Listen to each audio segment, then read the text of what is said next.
welcome back to Silksong. I'm noticing 0 dropped frames. So, some unfortunate news. If you're watching through this, it's some time to come yet. Sometime off in the distant future. You're gonna notice some things that are slightly different since the last time that I played. I attempted to stream, but unfortunately the VOD is unwatchable. So, that won't be happening. I will explain briefly what all happened during the half an hour or so that I attempted to stream and failed. And then just to be absolutely sure that the same thing doesn't happen today, I doubt it will. I haven't had this problem multiple days in a row ever, I don't think. I can only really think of one other time when it was really bad. Off the top of my head, anyway. Really bad without an obvious explanation, like the microwave, at least. But yeah, just to be sure, we're gonna start out today by reading a bunch of bestiary entries, and then I'll go over the stuff that happened last time, and then we'll continue with what I intended to do last time. Anyway, be right back, and then we can begin. Whew. I should also preface the stream, perhaps, by saying I'm feeling a little off, and I don't know why. My stomach is upset. Perhaps I had a bit too much acidic stuff.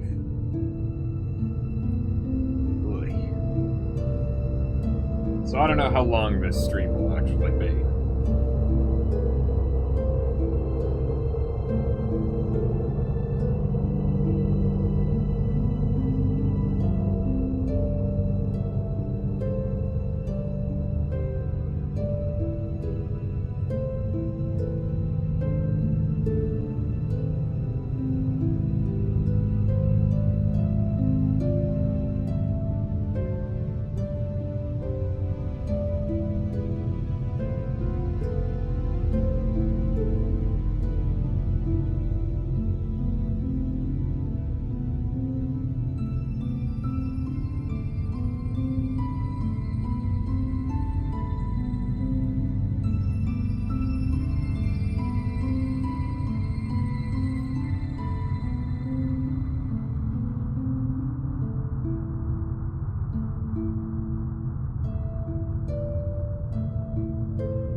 Alright, folks, in a brief conversation that I had with my roommate, I realized that the milk that I had, along with dinner, was actually out of date.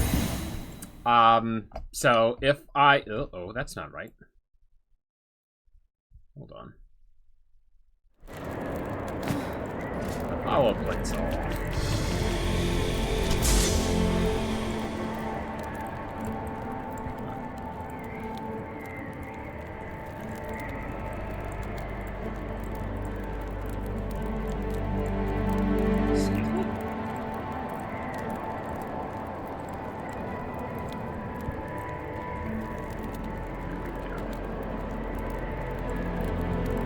Who's that up there?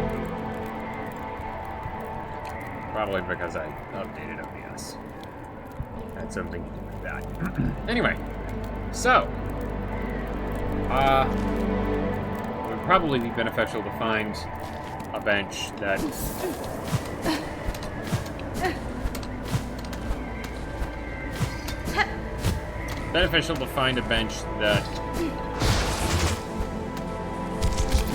you're gonna be annoying, huh?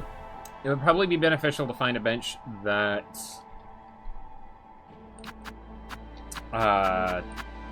doesn't have the wind whistling everywhere, but I guess you don't really hear it when you're in the menu. Okay, in that case, let's go to the bestiary. Moss grub, fur-covered crawler with a series of sharp spikes along its back. If not for the spikes, I would think it an appealing bug. Massive moss grub. Unnaturally overgrown moss grub bred within the Citadel's memoriam. So close to a perfect furred form, if only they'd been able to breed out the spines. Mossmere. Small fluttering creature capable of defending itself with a small stinger. This bug is soft and clumsy, but to its fortune, its home caves seem relatively free of effective predators. I wonder why that is.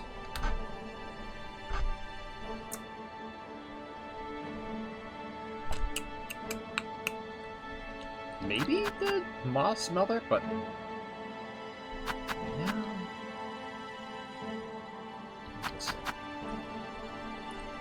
Adult mossmere with a fully developed stinger and hardened hide. Motherhood is an instinct that can push creatures beyond what seems their natural limits.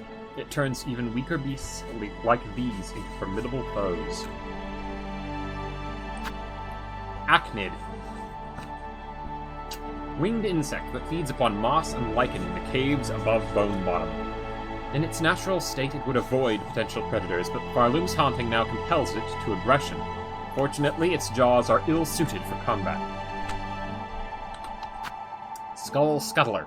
Small soft bug that uses the hard skulls of the marrow for protection and disguise. In every land, creatures find new and surprising ways to disguise themselves. One must be wary always. A Skullwing, airborne relative of the grounded Skull Scuttler, found only in the Marrow's deepest, hottest caves. Such feeble creatures could only survive thanks to the rarity of predators in these superheated caverns. Skull Brute. Soft bug beneath a huge horned skull, charges at intruders to protect its territory and its smaller companions. Either its size has made it fearless, or the haunting has removed its sense of self-preservation. Skull Tyrant. Rare, enormous Skull Scuttler. The Marrow's largest predator and the most feared for its ferocious temperament. Though surely fierce, the skull it bears looks taken from an even larger beast. If not for the bones as proof, I would scarcely believe bugs could grow to such scale. Killick. Small bony bug that favors dark tunnels, named for the sound that it makes, can expand its spiked carapace to ward against attacking predators. I'm fond of simple, effective traps, such as this bug's extendable spikes. An unwary predator would be skewered clean through. Beastfly, aggressive fly of Pharloom's lowlands, rams prey with its hardbone mask. Dancing around the simple creature as it charges back and forth is the sort of game I delighted in as a child. Alas, I now have more pressing matters to attend to. Savage Beastfly, angered adult Beastfly with a weighty body and a thickened hardshell mask. Civilization encroaches from this kingdom's crown, but the lowlands are still ruled by great beasts. Its roar stirs something deep within, some primal instinct. Caranid, common winged bug of the lowlands. Generally docile, but will attack if threats come close. Their plump, round shape makes them well-suited for target practice, difficult to resist testing my aim on them. Vicious Caranid, aggressive winged bug of the lowlands. When angered, it rapidly whips its bladed tail as a weapon. Its wings are quite small compared to its bulk. Perhaps it uses the warm air of these fiery lands to help stay airborne. Clever, if so. Hardbone Hopper, grazing creature with sharp senses that nimbly retreats from danger. Despite the haunting of its shell, it has not been overcome with aggression. Its desire to flee remains too strong. Tarmite. Flying bone mite that lives near magma, roasts its prey by spitting scorching tar. Its sticky spit would no doubt make a useful crafting material if molded fresh. Unfortunately, I cannot stop to experiment. Mauling. Young, bony bug can curl its body to form a ball. Their rough, rigid shell grips tight to any surface. Even walls and roofs become pathways for these nimble bugs. Marrow Maw, giant roller of the lowlands. Its rigid hide will crush smaller creatures beneath it. Sheer bulk makes for an effective weapon, but requires much sustenance. This creature would have spent most of its time eating. An acceptable life for some. Poker, spine-shooting drifter of the lowlands. Whatever admiration I had for its fleecy down is spoilt by its disturbing mass and its steely spines. Flint beetle. Rarely seen beetle, it spends most of its life nestled deep in bone and rock. The flint gems on its shell excrete an explosive powder. Its bright gems could be used to make beautiful but short-lived jewelry. An amusing idea for a gift or a trap. Rhino Grund, longhorned beast of Pharloom's lowlands, relies on its horn both to impale and to wrench the ground beneath it, flinging dangerous debris. Certain tools and skills can pierce its defenses. I should adjust my strategy as needed. Gromling. Young masked worm that delights in ambushing intruders within its tunnels. A frustrating fiend, they flee beneath the bone whenever I try to strike them down. Grom. Burrowing worm that uses its many blunted teeth to dig through even the hardest bone. They ceaselessly churn through rock and bone without ever seeming to rest. Do they have a destination? Or are they compelled to dig forever deeper? Bellbeast, huge hard-boned bug that lives within and travels through the veins of old bells across Pharloom. This one has allied themselves with me, either as thanks for their saving or respect for one judged as equal. Whichever the reason, their fellowship is welcome. Pilgrim Groveler, basic bug of Pharloom laid low upon the ground. Taken by Pharloom's haunting, the bug is now capable of little more than prayer and aggression. Agile bug of Pharloom, its higher functions been lost to the haunted. With a softer shell than most, they would have relied on their athleticism to survive. Pilgrim Hornfly, short pilgrim that uses their long horn to launch upon threats. Birth equipped this one well. In its assault, it becomes its own projectile. Pilgrim Holt, sturdy bug lost to the haunted, rolls at threats with no care for its own discomfort. A rare built bug within these ailing lands. Most pilgrims' shells seem small by comparison. What nourishment did they discover to grow so large? Pilgrim Bellbearer, common bug wielding a set of old bells. The bug will fling the bells at anyone it deems still free. Their bells would once have rung with hope and mirth, lifting the spirits of any climbing companion. Sadly, those instruments have turned purely to combative use. Winged Pilgrim, short-horned bug born with underdeveloped wings. Flight it possesses, but only just. It may lift from the stone, but those sad wings would never carry it far. Elder Pilgrim, thick-set bug, consumed by haunted thread, uses their solid frame to crush others. A lucky bug to be able to grow old. Pharloom's roads take most much earlier. Winged Pilgrim Bellbearer, pilgrim endowed with large wings carrying a brace of iron bells.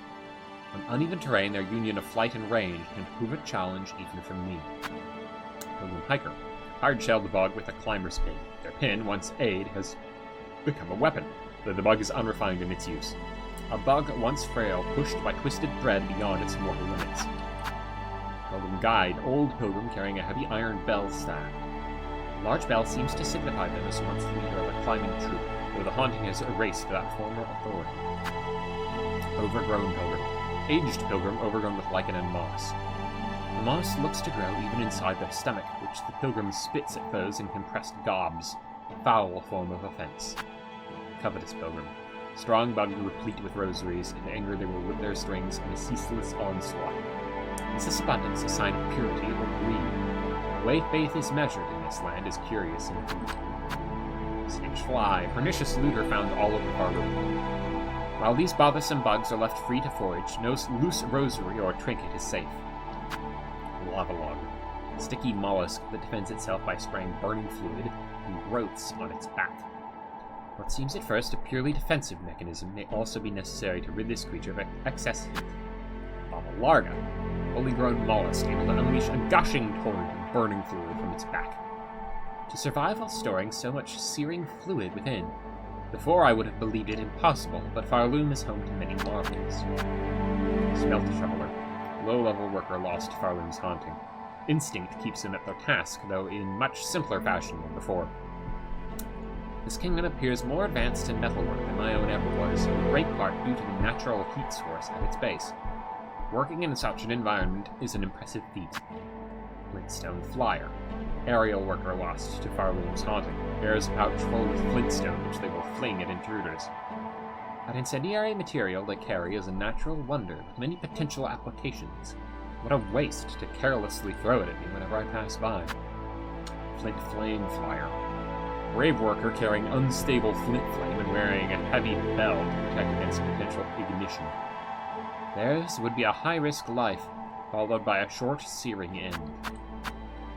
Smoke Rock Sifter, symbol-bearing worker of the deep docks, pans the halls of smoke rock to find traces of more precious minerals. The haunting has stolen some important part of these bugs, yet still they attempt their former task, until, that is, they sense my presence.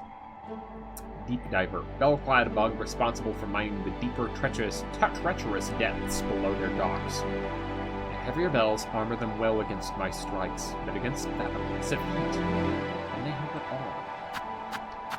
Four Brothers, Cygnus and Gron, elder overseers of the deep docks responsible for the oversight and punishment of lesser workers.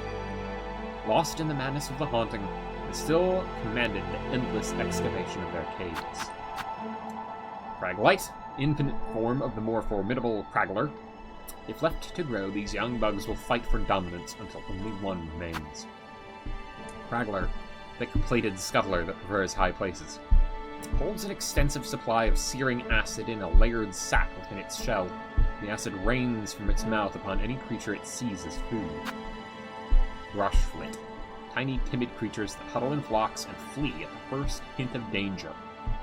They call out to warn their fellows at the smallest sense of threat. A successful hunt here means staying silent and hidden right up until the decisive strike. Furted, skittish scrambler of the far fields. Its antennae resembles stalks of grass to aid in camouflage. It has no means to defend itself. Its only hope for survival is to be mistaken for a plant. Flapping Furted, docile bug whose wings mimic the grasses of the far fields, a common snack for larger predators. When roosting, it would look convincingly plant-like. In flight, its bulbous body quickly ruins the ruse. Fourth Chorus, towering iron automaton driven by rotor and cog. A terrifying achievement of Pharloom, to build construct so large and yet so nimble. Scarlid, small burrowing ant servant to the larger Scar. These bugs work mainly as finders and foragers for the warriors of their tribe. Combat has not long been their nature. Scar Wing, darting predator that clings fast to roofs and outcrops, often summoned to aid its larger companions. They would make effective hunting companions, though even without the haunting, I suspect their loyalty would always remain to their clan. Scar Scout, young ant hunter wielding sickles carved from teeth, will often call for aid if danger comes close. Despite their youth, they are impressive opponents. It seems likely their tribe was trained for combat from birth. Scar Stalker, skilled ant hunter bearing blade and armor fashioned from bone. Fierce, strong, and disciplined, yet these qualities do not protect them from the haunting. Is such a fate inevitable in these lands? Spear Scar, winged ant hunter that strikes from the air with its bone lance. In my youth, I envied all bugs with wings. I even fancied I might grow a pair. I have since learned better. Accept the limitations of one's body and augment with tools as needed. Scarguard, huge ant hunter tasked to protect the stores and passages of its tribe. Theirs is a perfect shell for their duty, a wall of a warrior and an adept fighter. If I hope to claim their treasures, I must bring my best.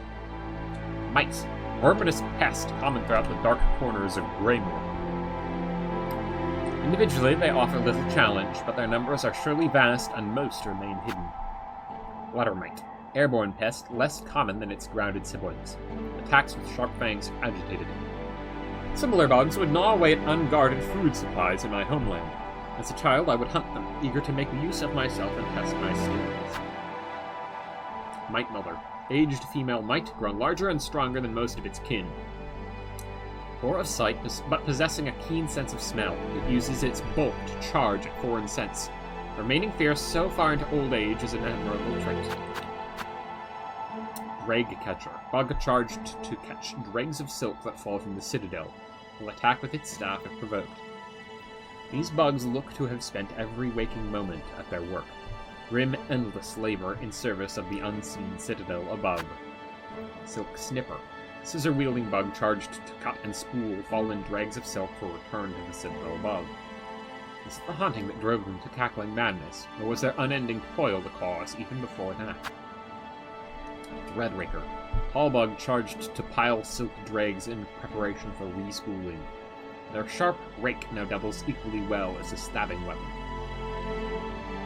Theirs seems a sad, grueling task, serving their lifetime for a citadel unseen.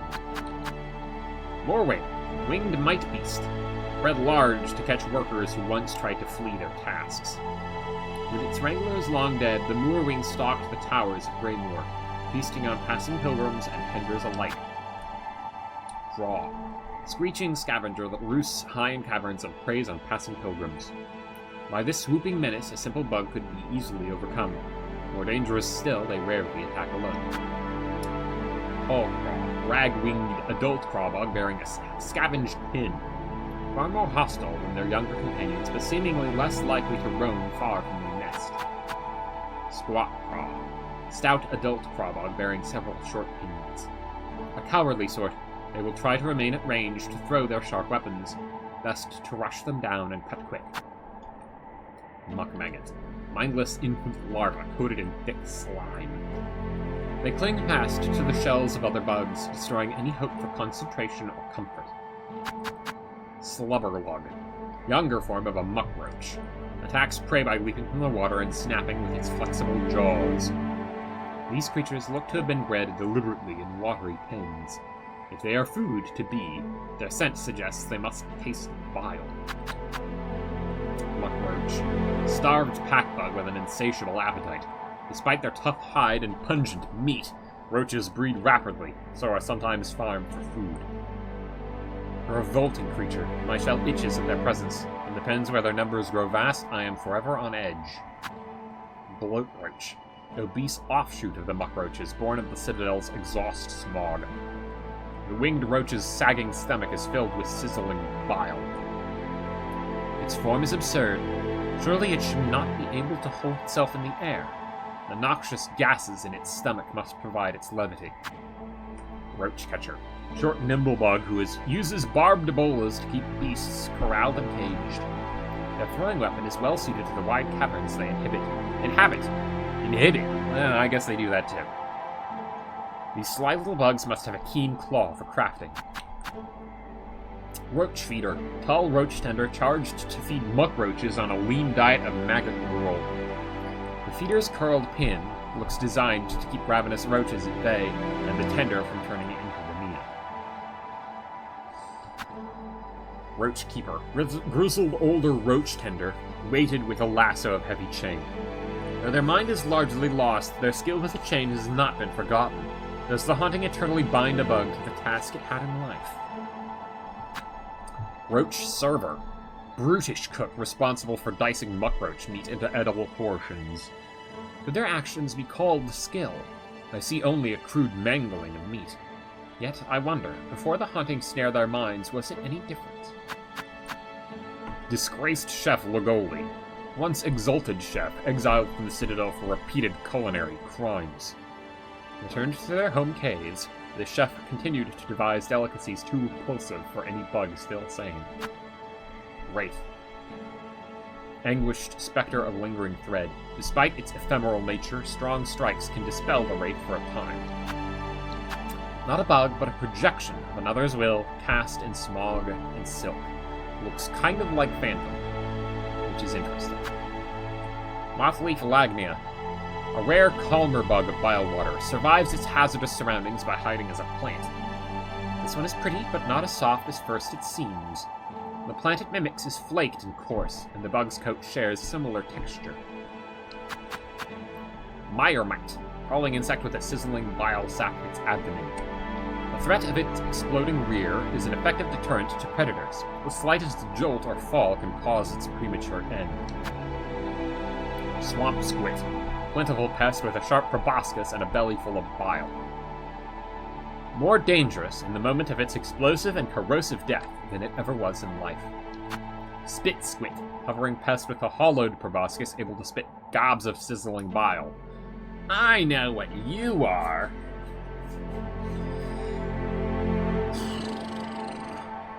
You've got a horde of Macteras incoming. To subsist on the sickly water in this fetid environment, it spits out the most toxic elements. Over generations, this form of survival technique has turned into an effective hunting tool. Stilken, cunning bug that hunts with darts fashioned from steak and bile. They know well their domain, lurking in wait in its byways and bogs, always ready to pounce. Stilken trapper, trap-setting bug carrying a pouch of sharpened long stakes. More bother than the bug themselves, and the countless traps they have already laid throughout their caves. I kind of want to go back to bile water now that I have the thing that protects you from the bile water, and make sure that there aren't any things that I might have missed down in the maggots. Roll the Great, chief and chaplain of the Stilken, forever raging against the citadel that chokes their caves and sees them suffer. This one's strength was much enhanced by Stolen Soul. They are not the first who tried to hoard it, or to mold it towards such violent ends.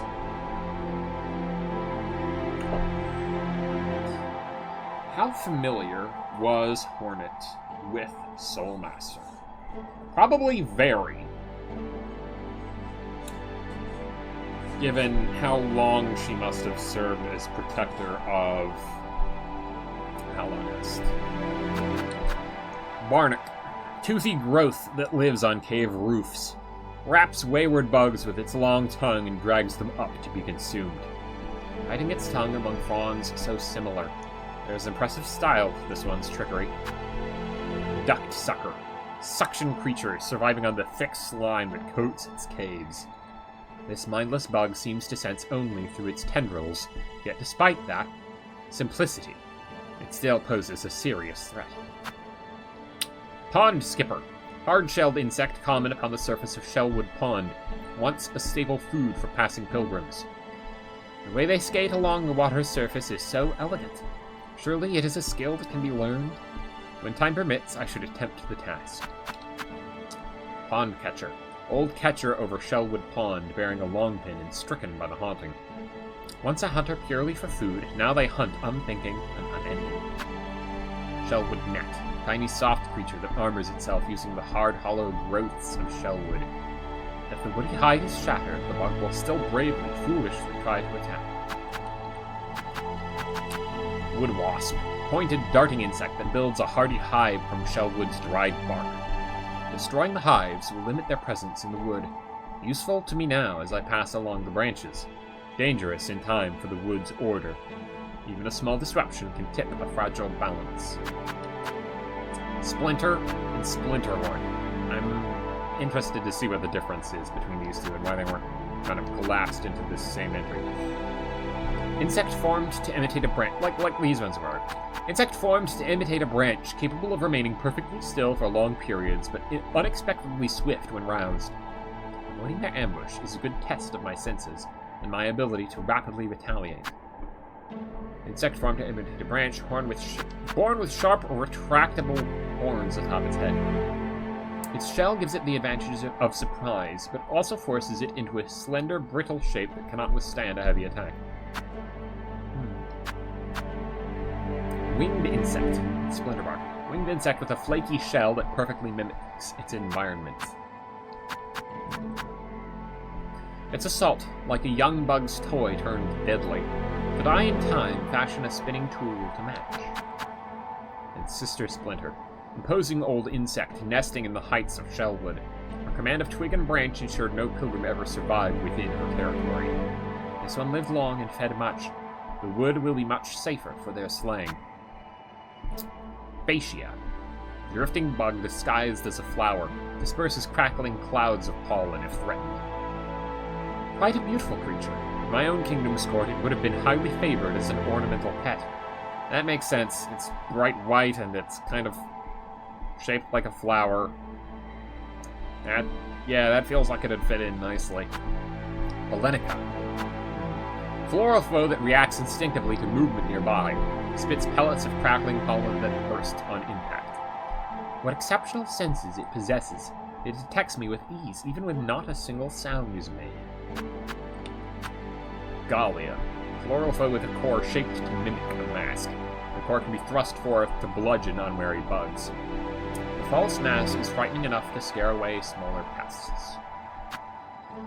Burm. Burrower that nests in the bell vein and seeks out hard bells to protect its soft body. Slight typo there. I would very much like to feel their soft fur, if only they weren't so hostile. Winged Burm. Furred bug beneath a heavy bell. It has grown too large to burrow, but in maturing has developed small wings. Huge and soft. A fantastic combination. Uh-oh, game unplayable? Yeah, it's a shame, really. How many years was it in development? Just for this?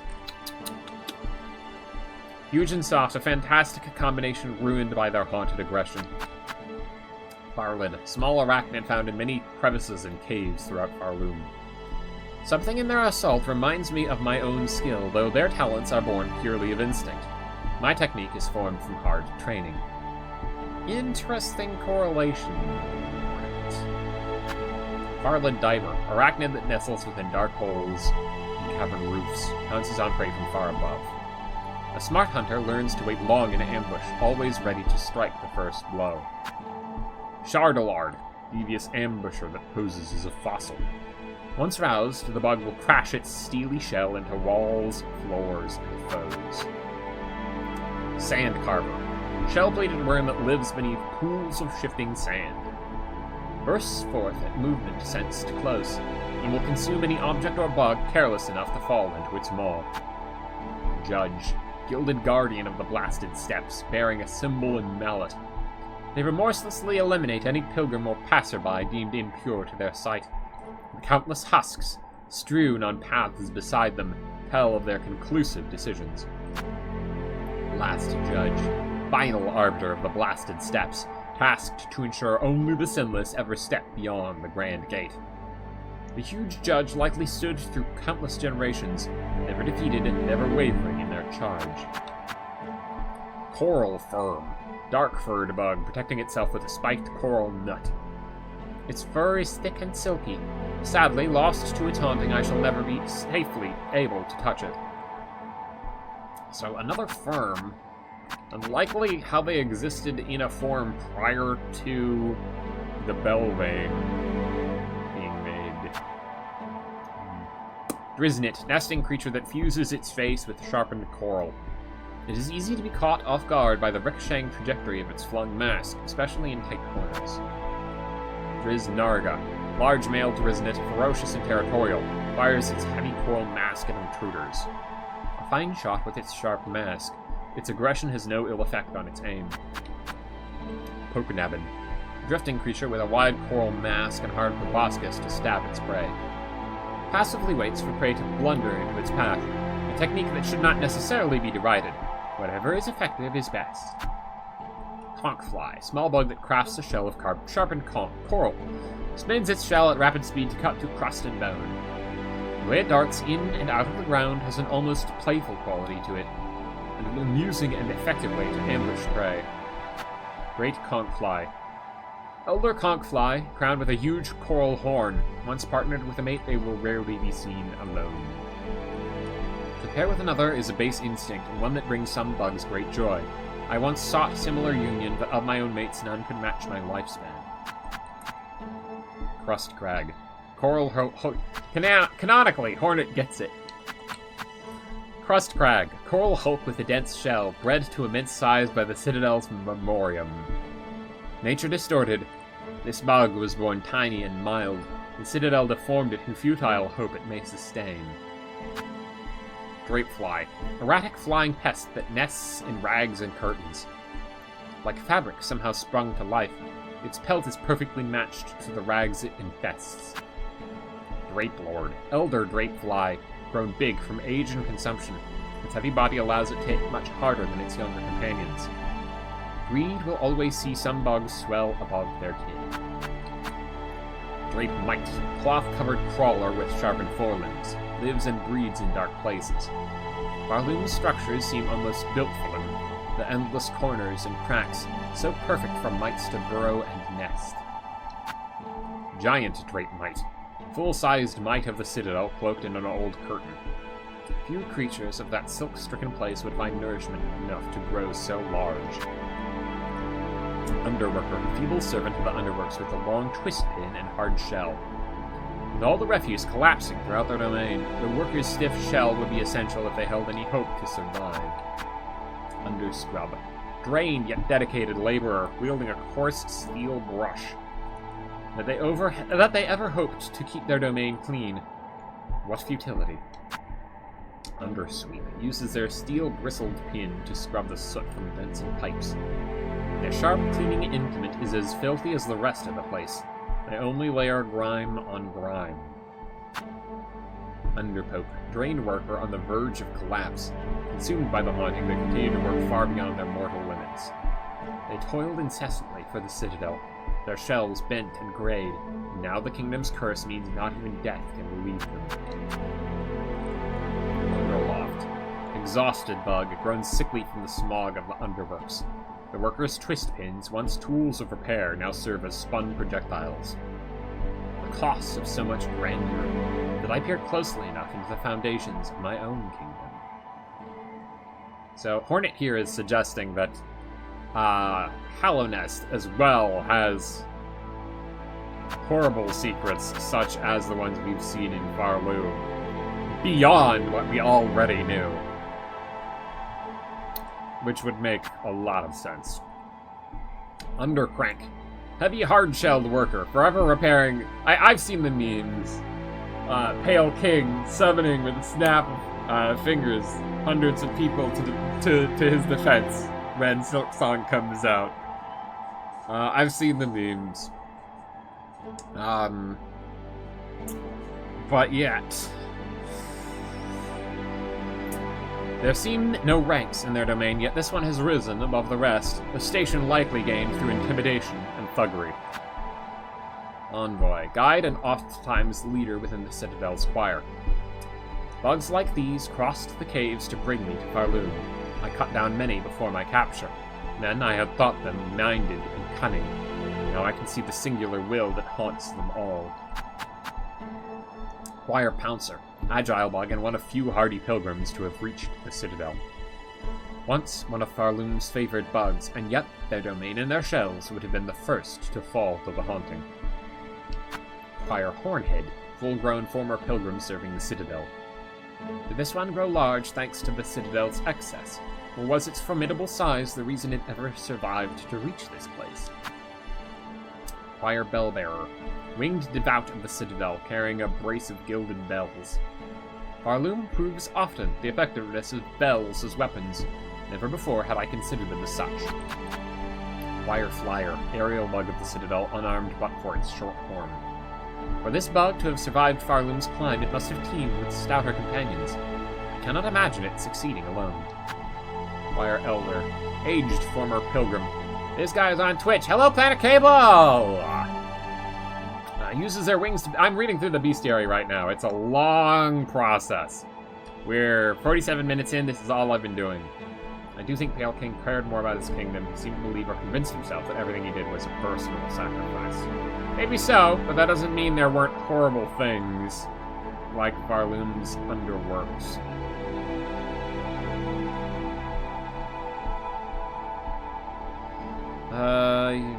Uses their wings to position above threats and crush them under their large shell. Time allowed their shell to grow thick, all the better for battering their targets. chorister, disciple of the choir, elevated above other pilgrims, and forced to cowl their face forevermore. I love audiobooks. Thank you, Planet.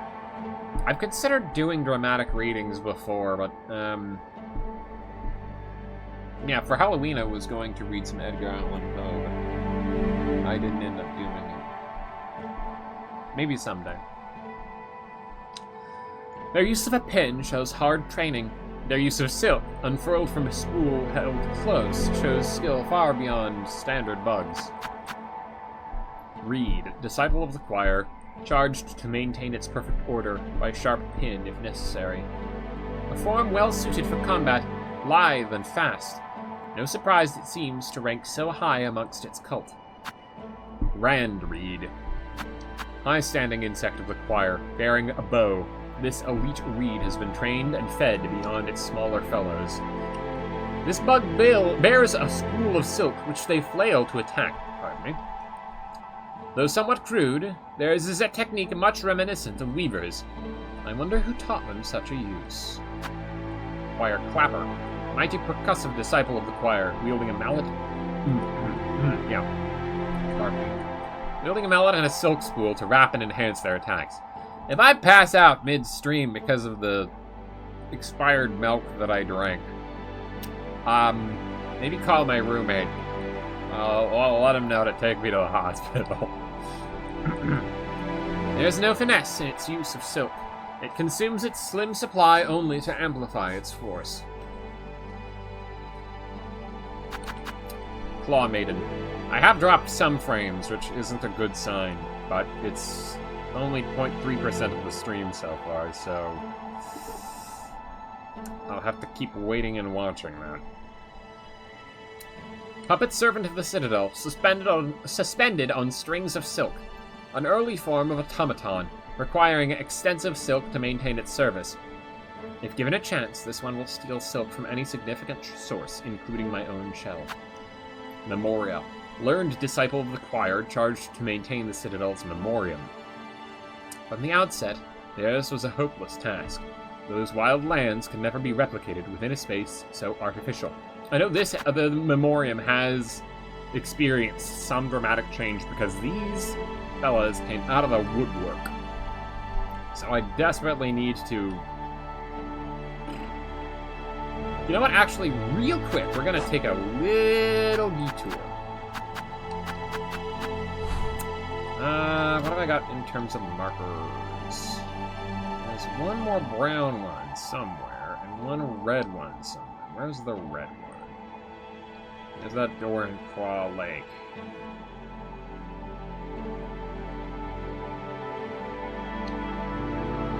Where's the red mark?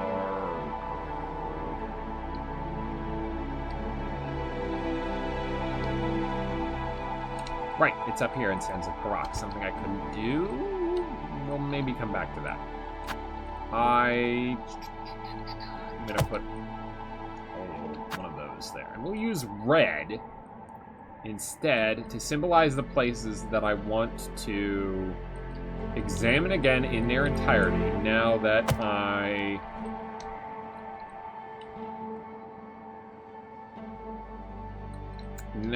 I suspect there may be changes. We'll use this to symbolize the Citadel as a whole. I think I've looked through most of Putrefied Ducks again, but actually there's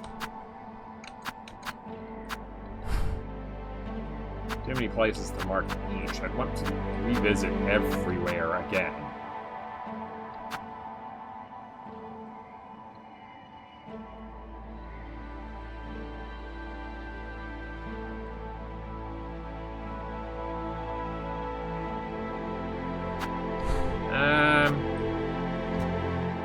Maybe not.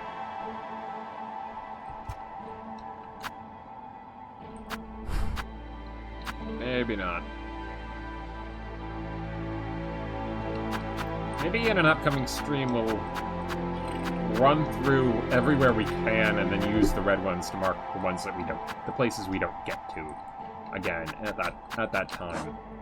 Anyway, Minister, gold-ranked disciple of the choir and direct servant to the Citadel's conductors.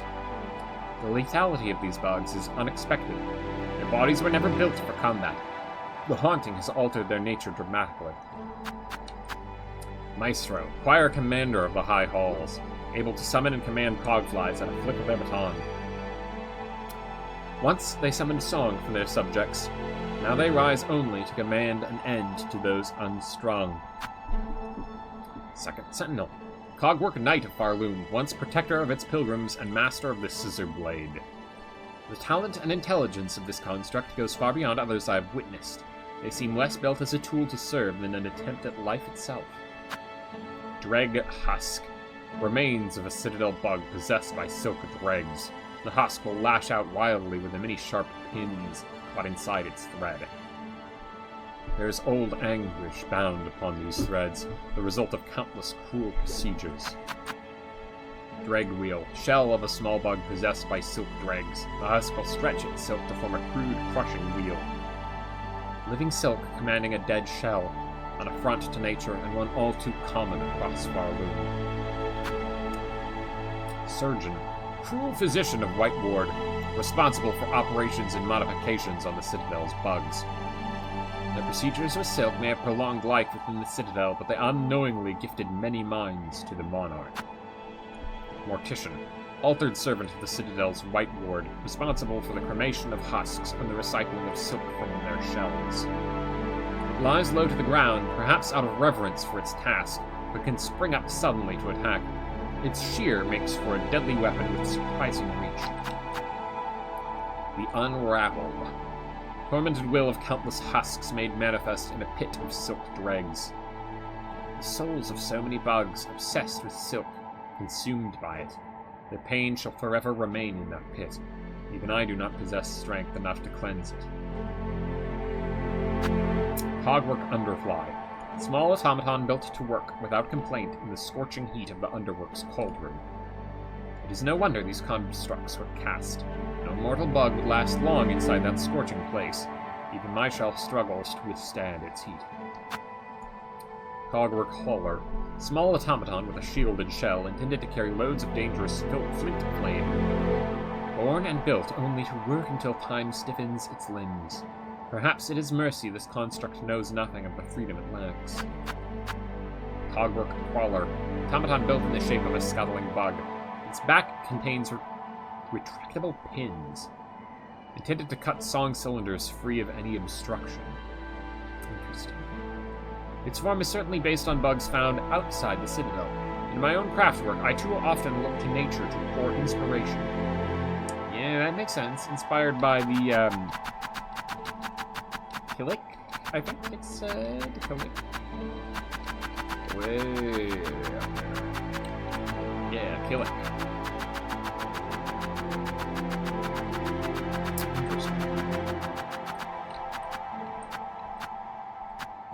Cogworker, blighted automaton responsible for repairing and extending the core.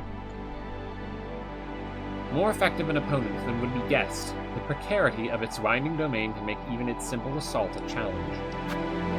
Cogwork Spine, spherical, winged automaton housing many sharp spikes. I cannot decipher its function to the greater core. It's built for defense. If so, its passivity seems far from optimal. So they finally made a Knight of Silksong mod, and the Knight is too short to pick up the straight pin.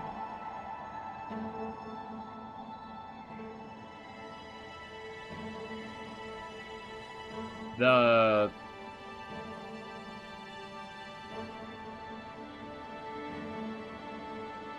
ones that these guys dropped? For the quest? Is that what you're referring to?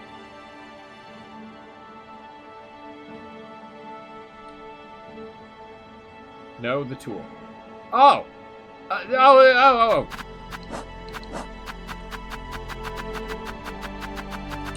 The straight pin. That's funny. Are you playing it now? The table is just too high. Wow. Wow.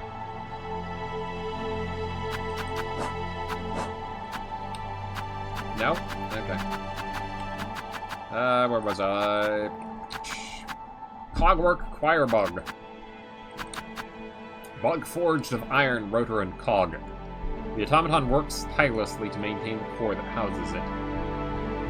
Its core is filled with fine mechanisms, but that alone should not produce such a convincing mimic of life. Silk must also be used to animate this artifice, though exactly how I am not sure. Cogwork Cleanser. Steam shooting automaton, forged to clean the cogwork core and keep it free of infestation. An inspired use of steam. I must remember its construction when designing future tools. Cogwork Defender. Cogwork construct forged primarily for the core's protection. Bears a shield and poke pin and possesses a lethal understanding of their use. It has no true mind and yet fights effectively, adjusting its strategy to my movements. Where exactly are its thoughts written? Cogwork Clapper. Rare automaton intended to perform the ringing of bells and cymbals in the depths of the core.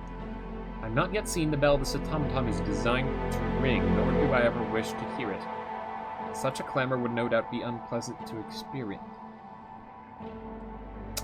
Is that the one that's way down in the underworks? The very... No, not in the underworks. It's... No. Yes, it's in the underworks. I kept thinking it was in the slab. I was like, it's in the slab, it's in the slab. No, it was in the underworks. Is that the bell that's in the underworks? Oh. Interesting. Cogwork Dancers. Automatons of impeccable construction, welcoming entrance to their chamber with a display of deadly dance. 2 cogwork bugs, and yet the soul seemed singular. A sad yet masterful imitation of life, imbued inside shells of iron. Vaultborn. Young acolyte raised in the darkest vaults, destined to ascend to the rank of scroll reader. In entering their domain, I free these bugs to infest the greater vaults. They are a nuisance, and I have only myself to blame. Lampbearer. Disciple of the Whispering Vaults, tasked to navigate its dim recesses to retrieve old scrolls. An essential bug if one ever hoped to navigate that dark maze of stacks and scrolls. Scroll Reader. Guild servant of the Whispering Vaults, born to read and recall the near-endless scrolls of prayer. Do they ever truly understand those inscrutable scrolls? Or is it all merely pretense? An endless act to maintain their order's station within the Citadel. Vault Keeper. High Caste Bug.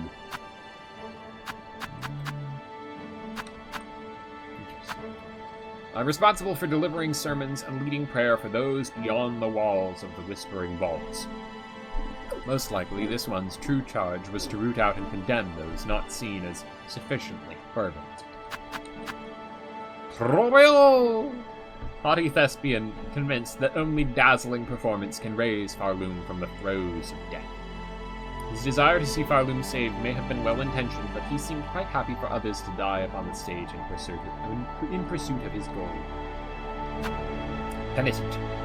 Humbled prisoner serving their sentence for sin committed within the Citadel. All are haunted here, the jailers and the jailed. Do they realize they will never leave this place, or how long they have stayed already?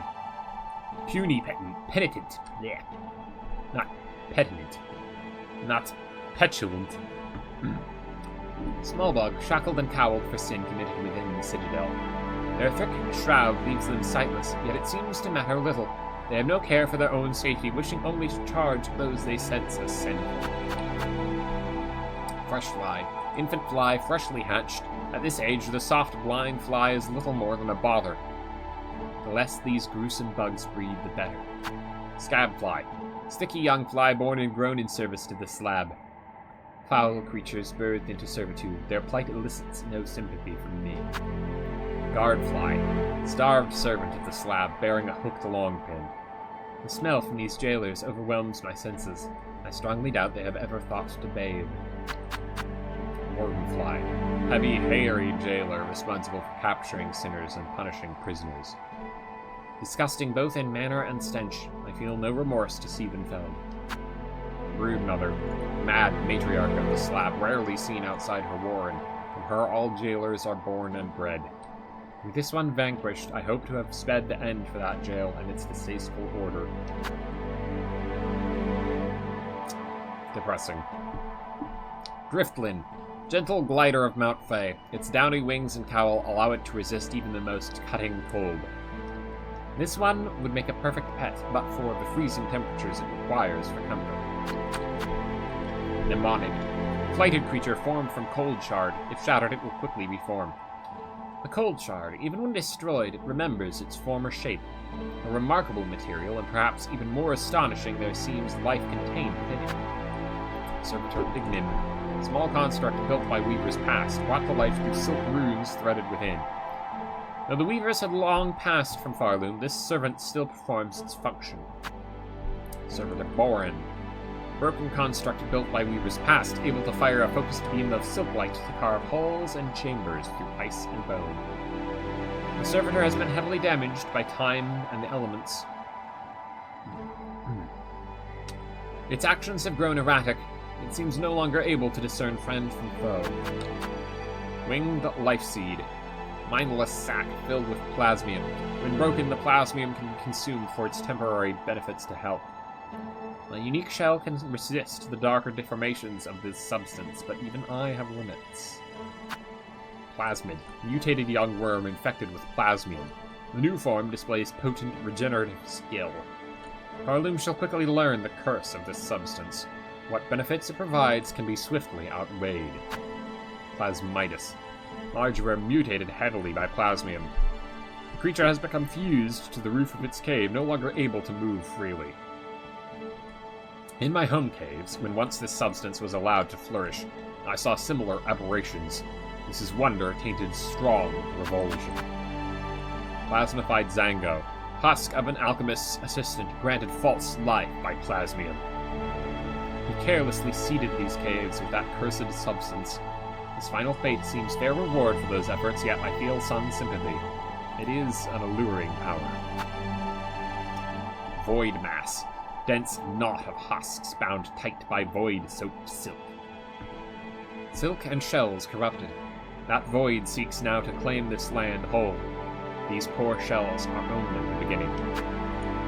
Bellbeer. Long dormant centipede, awoken and enraged by Pharloom's crumbling collapse. A monster in the classic form of tales from youth. Its slaying was done as much by my fierce traveling companion as myself. Huge flea. Oversized bug, briefly consumed by anger after its long time caged. I would not have guessed so large and marvelous a flea existed. I am pleased it saw sense before I had to strike a killing blow. Garmond and Zaza. Vigorous old knight and their noble companion, working together to see their lands cut free from haunted madness. They too seek the spectre at the haunting's heart, though I fear that foe would pose a challenge beyond their mortal limits. Lost Garmond. Old knight consumed by black thread. A tragic fate for a once honorable bug. Those void-soaked threads. Their physical might is nothing compared to the corruption they wreak upon a soul. Widow. Crazed fanatic able to guide Pharloom's haunted silk by music played upon it. Her body seemed a weaver's, but her mask had been forcibly removed, and her own silk was bound useless by heavy pins lodged through her spine. Cursed sinner. Ancient weaver condemned for a transgression lost to time. This one's husk held a masterful talent to weave silk into blazing runes. Throughout my life, I have seen runes woven for many tasks. Was she the first to hone such skills? Phantom. Mournful creature tasked alone to expel the Citadel's choking refuse. Their talent for the long pin is unmatched. Though gray with age, their frayed form suggested a being strung from silk, one who welcomed a decisive end in combat over a slow decline. Lace. Manic fencer who delights in battle. A bug born entirely of thread. Much silk would have been needed to see her sustained. A fragile form of life, but life nonetheless. Grandmother Silk. Monarch of Pharloom, and the primal source of silk. Part of the haunting, long lulled to slumber and desperate to wake. The higher being's threads stretched throughout Pharloom, snaring its bugs and driving them to madness and discord. So,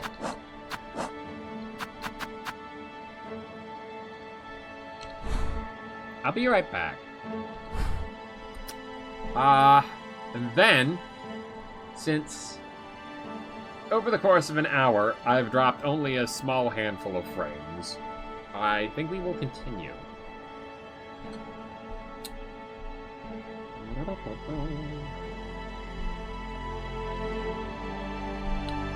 Be right back.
I miss our little smucklet.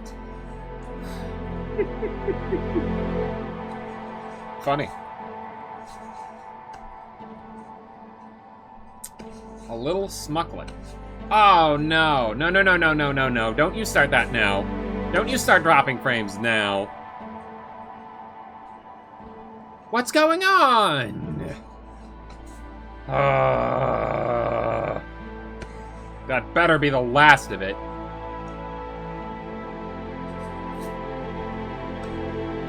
Alright, I'm gonna go try to take on this boss again. Hopefully that's the end of the story. My bad? No, it's not your fault.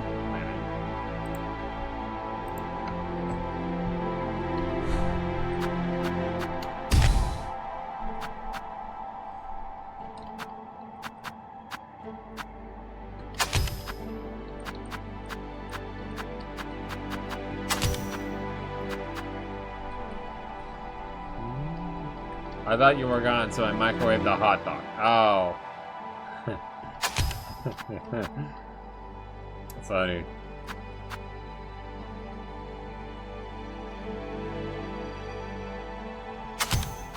That seems helpful.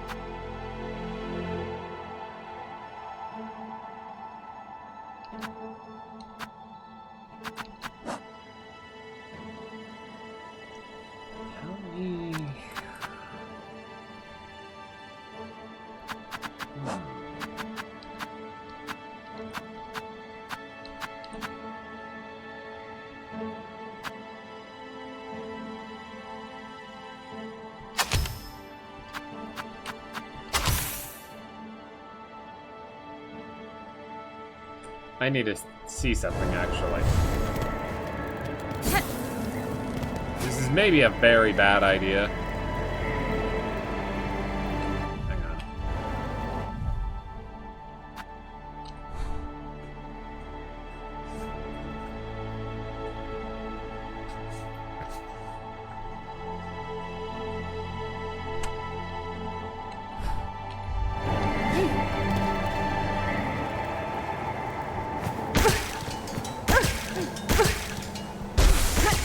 Nope, it's not gonna work. Okay. Darn.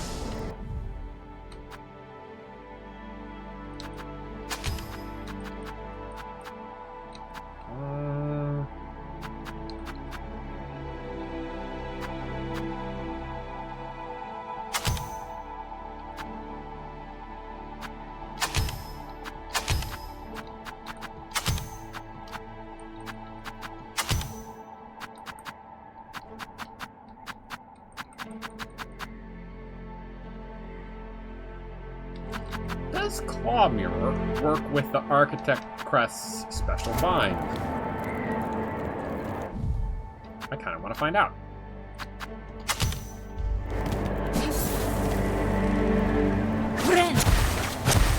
It does. Cool. Also, it does. Also, Multibinder does too. What's up with that? That I may need to find out another day. I'm gonna put on the spool extender. And multi-binder. Oh, if multi-binder messes with it, then well, I guess we'll find out in a second here.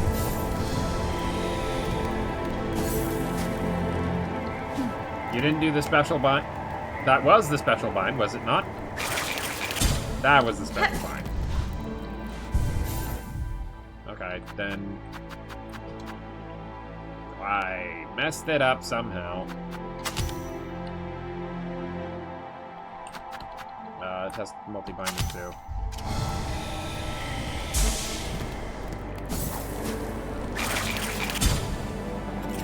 Okay, so multi-binder doesn't do anything, and Claw Mirror doesn't do anything. Good to know.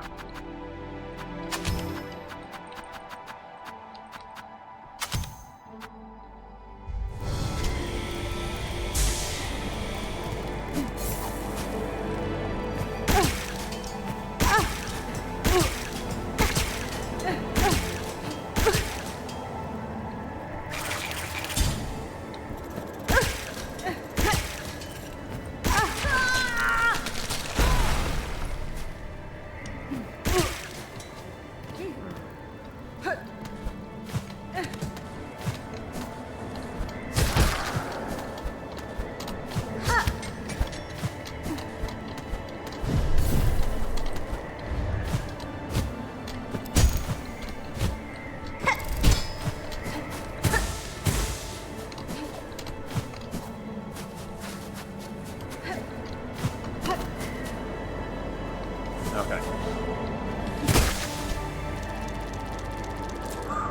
Time to see if this works. So, oh, I've docked a bunch more frames. Think I get it? This isn't good. Let me know as soon as possible if something starts going wrong.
Binding heals less.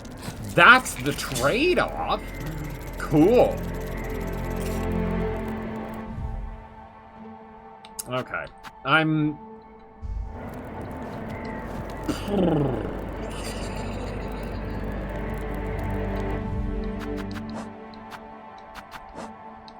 running quite low on shards, evidently, so I think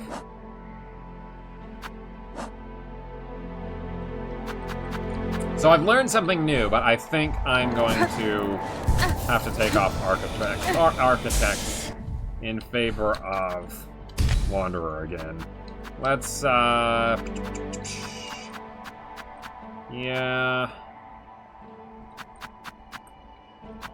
That all seems good. And you know what? Instead of Sharp Dart, I want to put on Red Storm.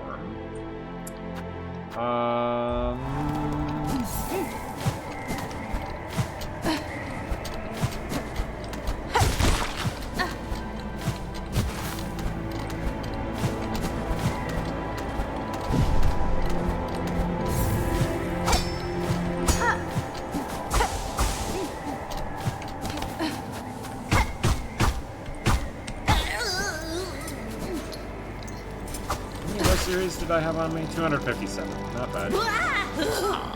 Over Yava.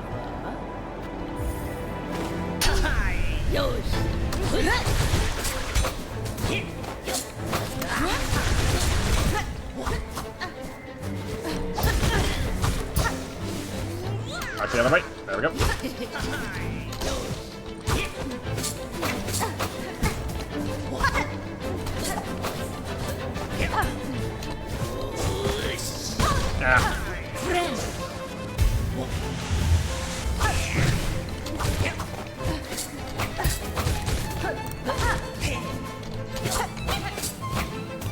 Ah, man.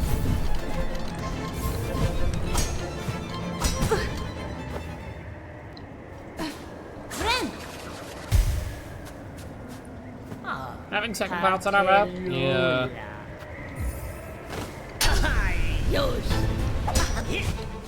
Oh, interesting.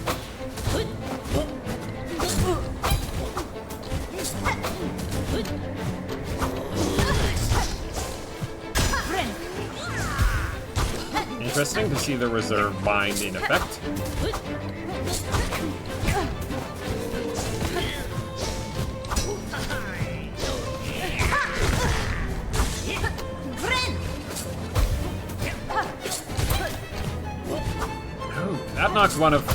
That knocked one of the pins away as well.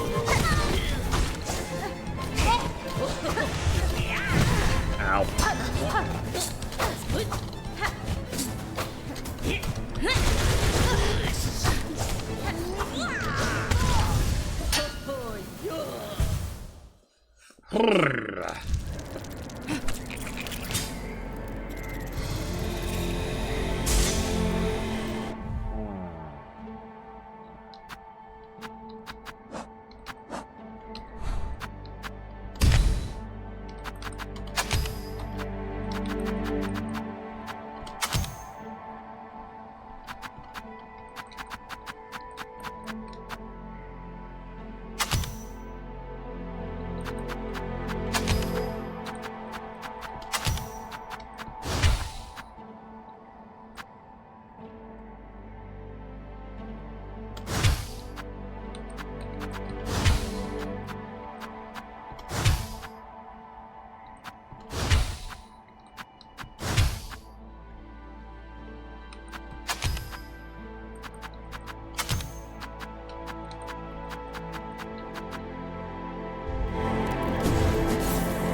There goes nothing.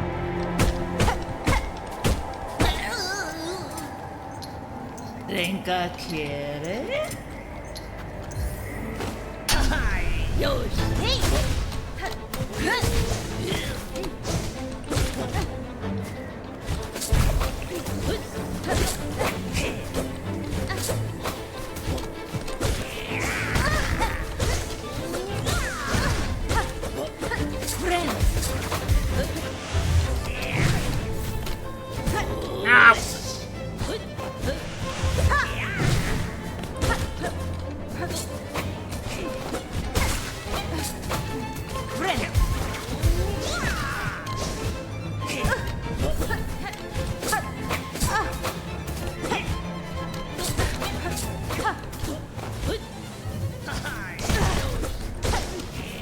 Back the other way. Come on. There we go. Come on. Pull it up.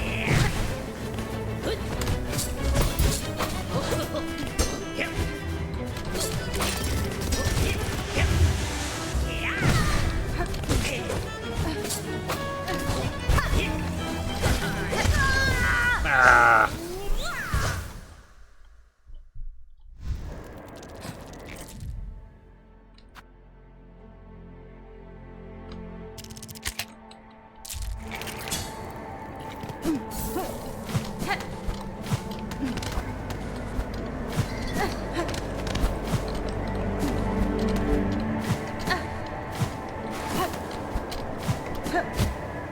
Yeah, I'm trying to conserve silk by doing this, but I didn't even stock it back up.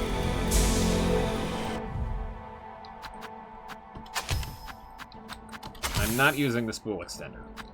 I think that would be better.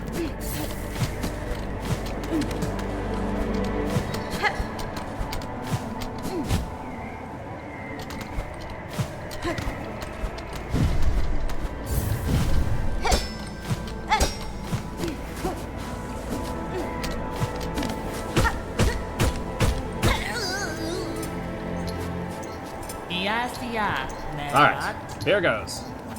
Sorry for going quiet.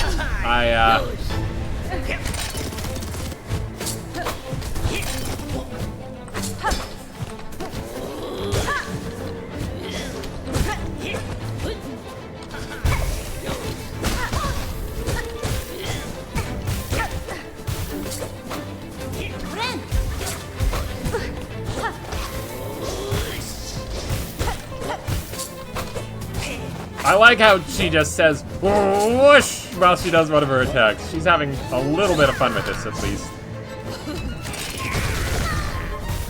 You failed, so you backed up to try again? I suppose that makes sense. It's something I do too.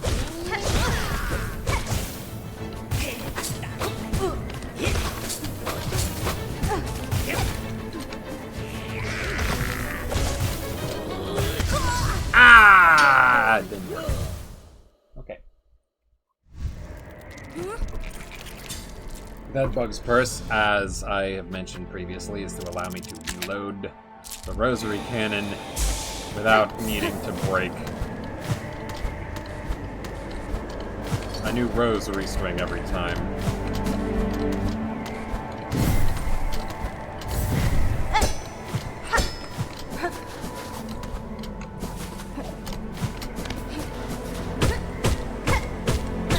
Again! Patelola.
Ow, I stun you, but you're gone!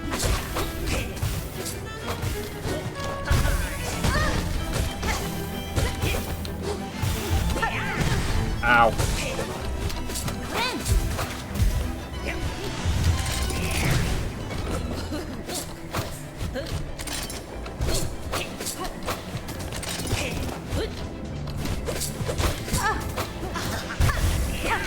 Ow.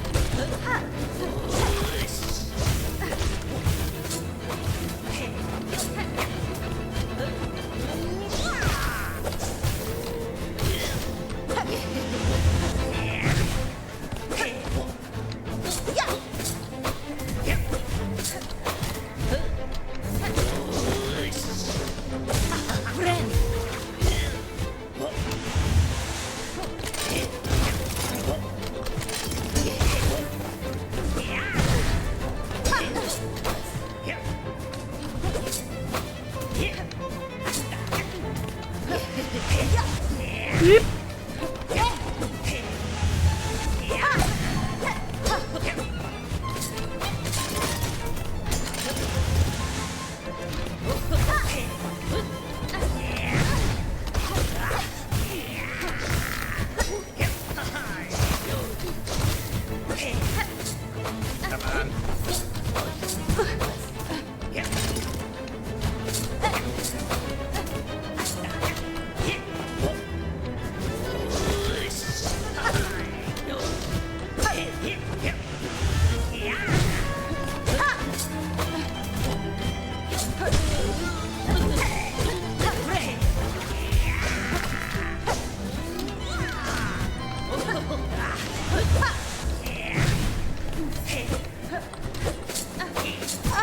Ow.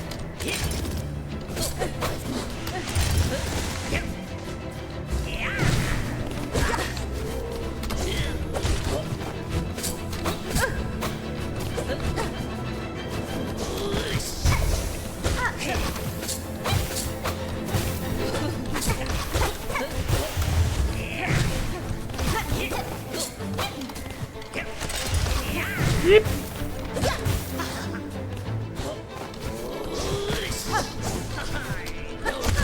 Oh, wow, no! Did you see that? Oh!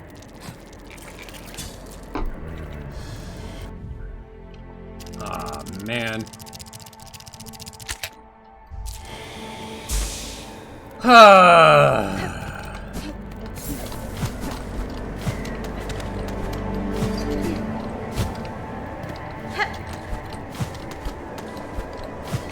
I drew you in DMS. I don't know if I know what that is.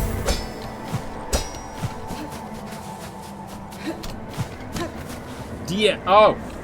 Hold on. Okay, now I need to see this.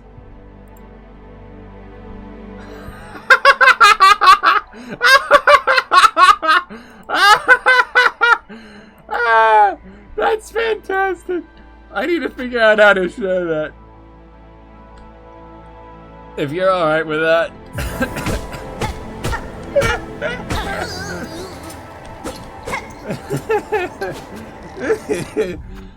Okay. Yeah, I will. Alright, hang on. Oh, man.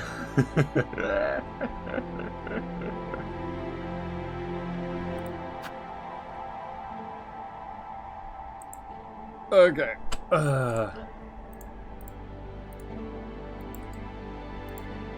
There you go.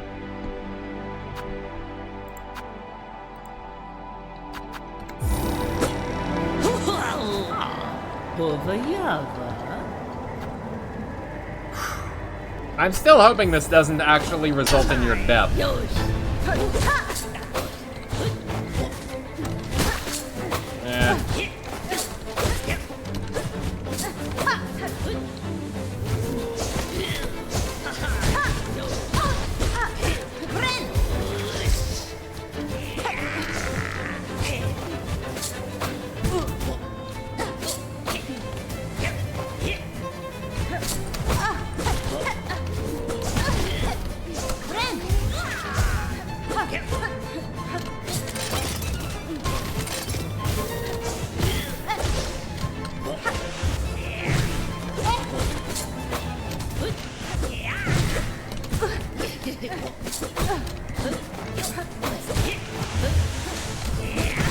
It'd be funny and also a little stupid if poisoned rosary beads whoop,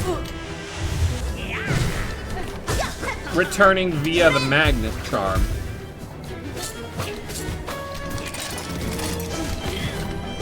were capable of poisoning Hornet. I'm glad they don't.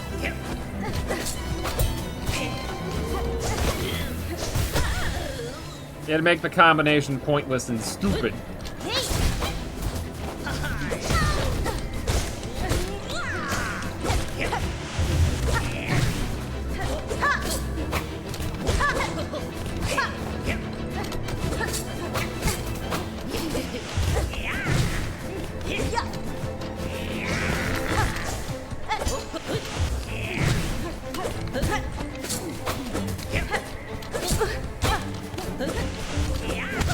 Why are you fighting this poorly, Hornet? You did a lot better when we trained down in my house. It's almost like you're being controlled by an entirely different person.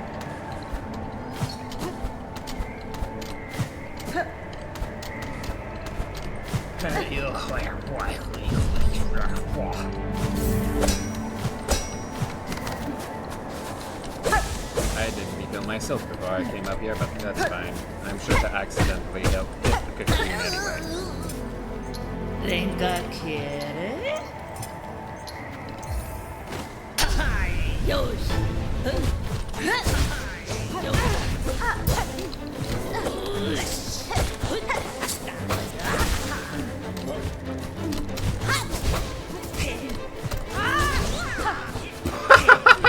Bye-bye!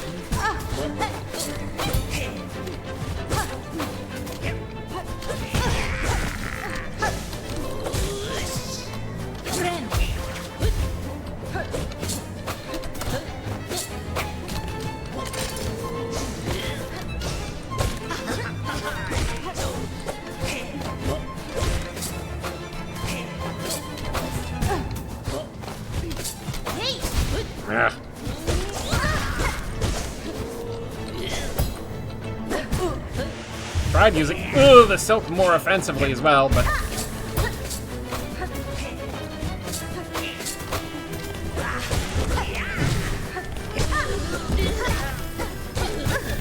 oh, come on.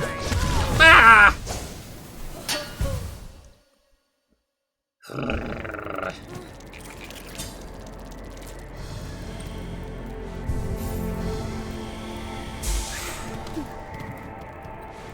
I think, Dreadstorm might be better. Honestly?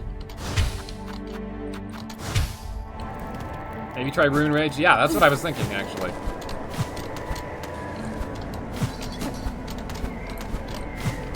I'd have more control over Dreadstorm, but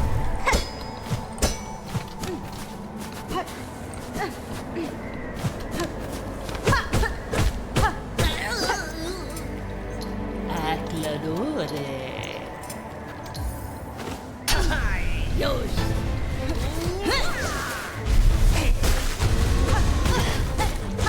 I have no idea how effective that was. Friend.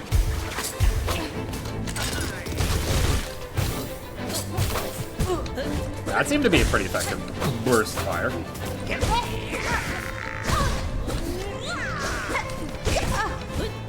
Friend.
I did replenish the cell.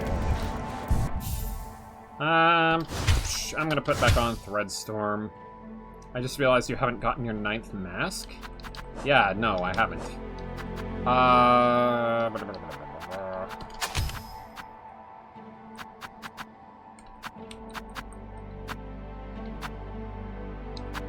wonder if harpooning into them would be good at all. Does this work?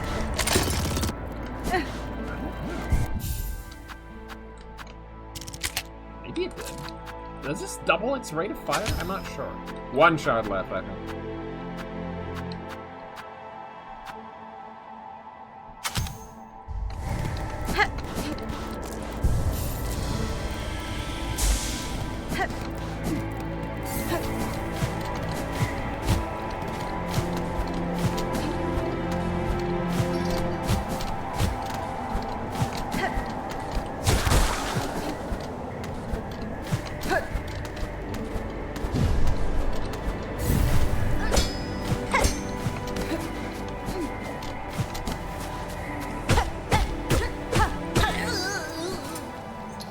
Yasia, Merat.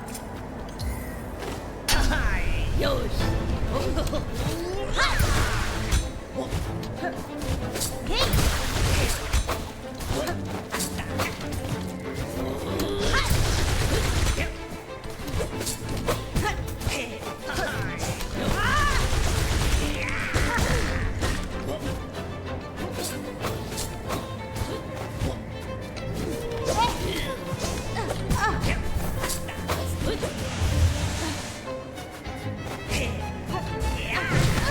Ow.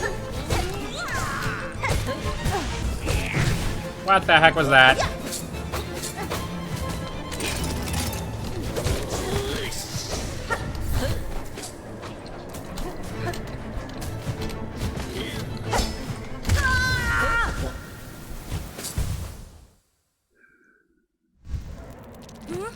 Of the deaths I've had thus far, that one was maybe the most frustrating.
Ah.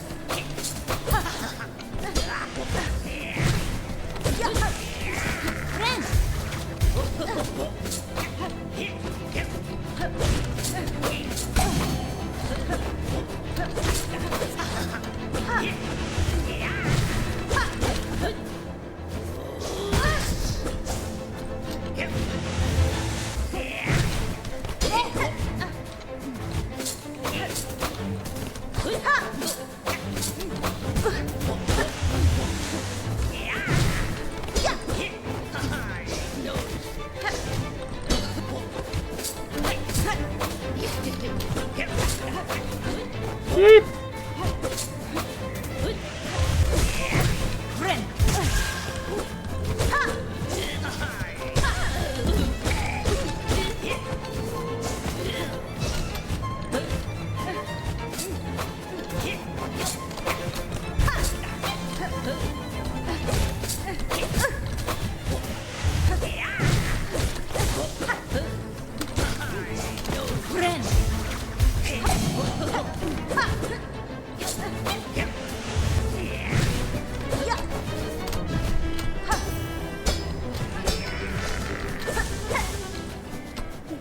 No! No!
So far, the trick is to bait out certain attacks, and then wait for the Pinstress to land on the ground before counterattacking.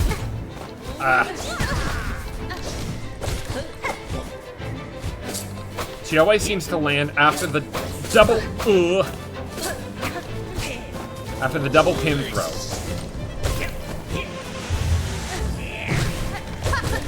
And after the charge attack.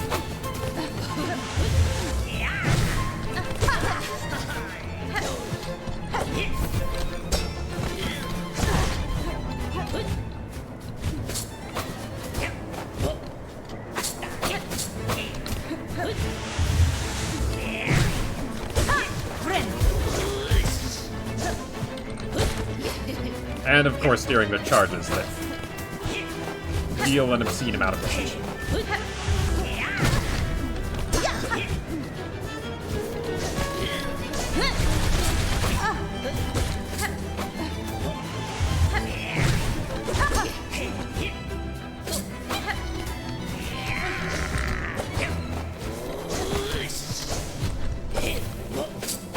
Ow.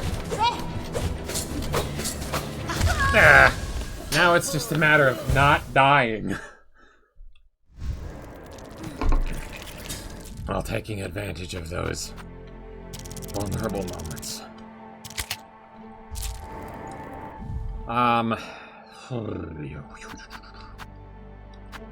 This seems like an acceptable play out in regards to that. I might put on...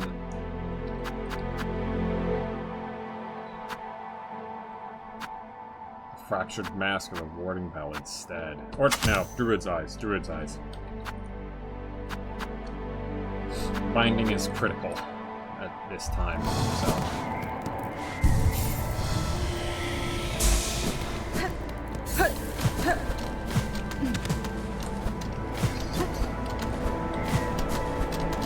If I can successfully take it... Oops.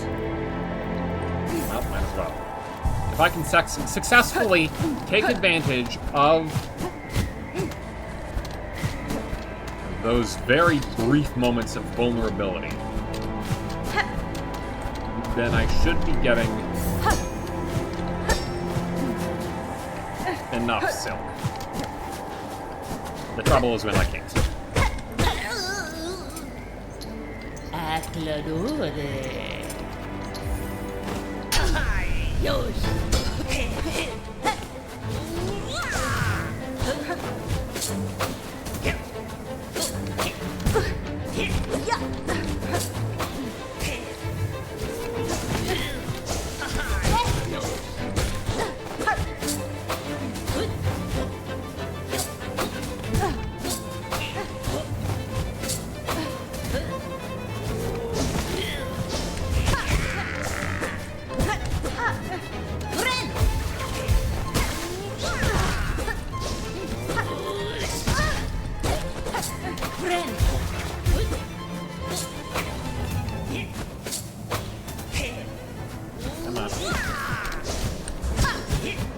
I never thought they would do Primal Aspid the boss fight, but here they are.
My instinct is to dash there, so that I get the correct distance in, but it is exactly the wrong distance.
Bested fair, and yet you choose to stay the killing blow.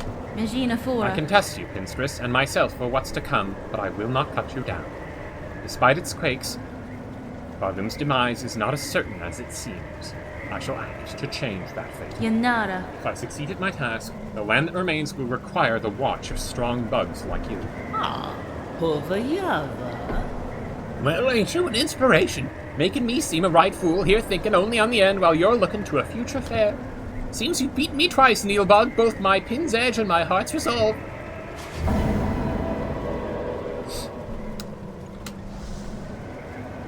For your talents, Needlebug.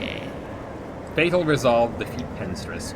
In blade and strength and restraint, take this emblem of my order. Hadn't ever thought another'd be joining our slim ranks, but you're as deserving a member as has ever come before. Nice clap, excellent work. Thank you, thank you. What did I just get? Pin badge! Emblem of the Order. Reduces charge time of needle strike! Yes! Yes! This was absolutely worth it! Oh my god! A mighty battle we had, my friends. Time now you get to your all-important business. I'll be wishing for your success. Patelula. Vera bakata. Ostoteroma mososia. Vera bakata. Obrava halande bratava. She's singing Strive!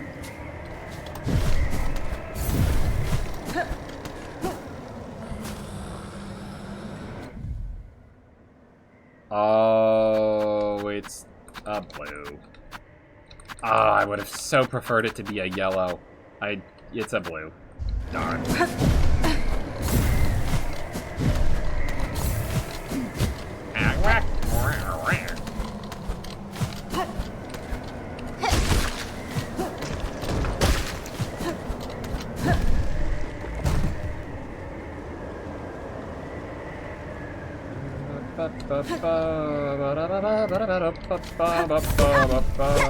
Gonna check the top again. Yeah, I have to go talk to Mask Maker. Anyway, since this is absolutely...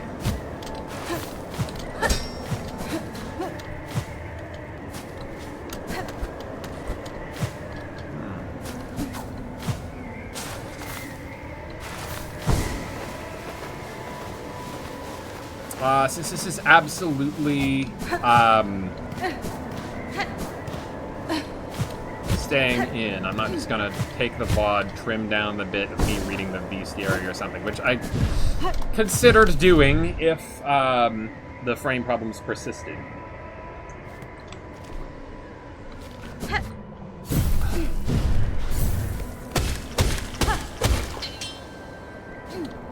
What's to the right? What do you mean, what's to the right?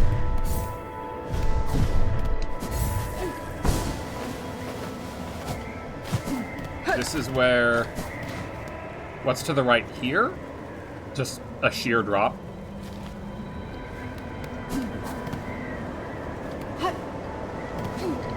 And I tried getting up there, nothing.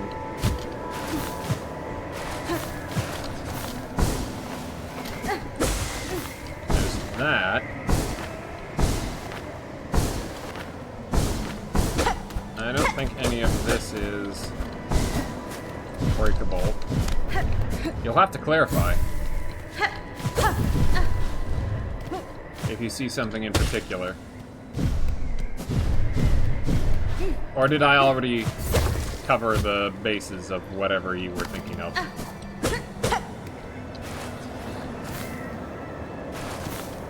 Because we're on our way down now, and I don't think there's much in the way of coming back.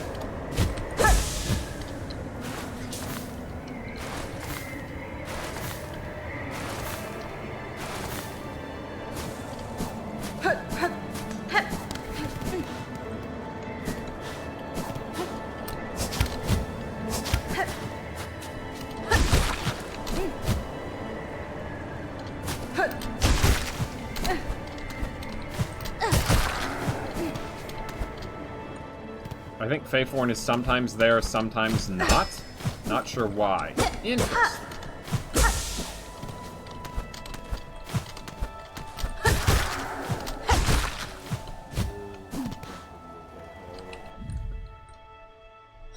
I'm really interested to see what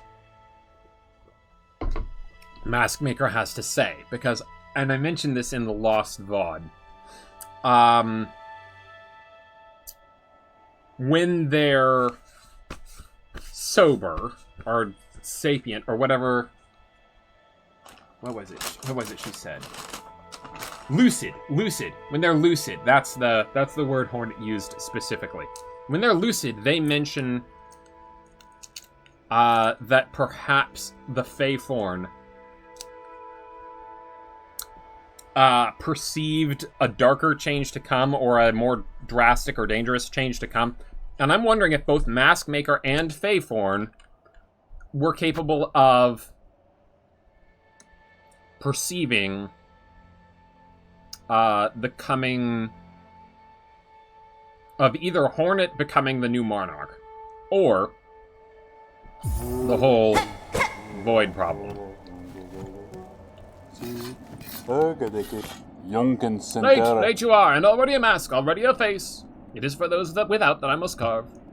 Until caverns collapse, the masks must be made. Our world cries its end, but the masks must still be carved. Your dialogue absolutely changed.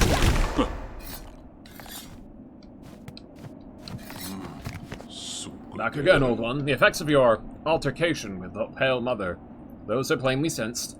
The fate for these caverns feels grim. I'll take it things have taken a turn more complicated. Or was this the aftermath anticipated all along? That's fine. In our meeting, a mortal blow was dealt, but the Monarch's desperate death throes now threaten to take this whole kingdom with her. Ha! I'm not surprised. It's always the way, your ancient kind, vying for dominion, and us mortal bugs squashed unseen underneath. Tamiyoyan. It was freedom I sought, Maker. Naive, perhaps, but this is not the fate I wished to come. Enough of talk, old one. My contract remains. I'll work till caverns collapse. Da, Fenistra. Very well, Maker. If it is within my power to do so, I shall see your lands saved. Hironare. Maybe not. I don't know. It's hard to say. Ow. Ow again.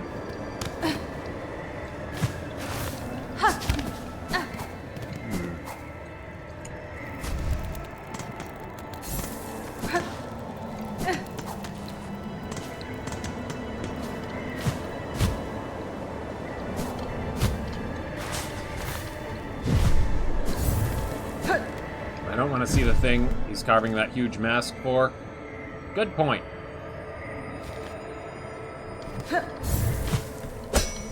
Did these always kind of do that?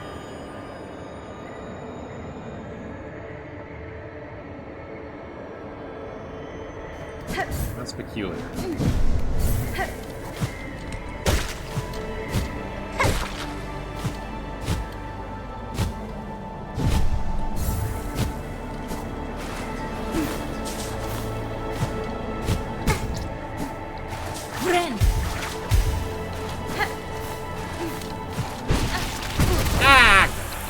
I was trying to get over there. Stinky.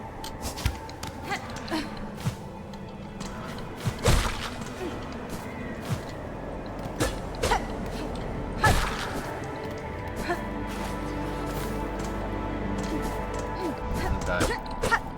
Seemingly no changes.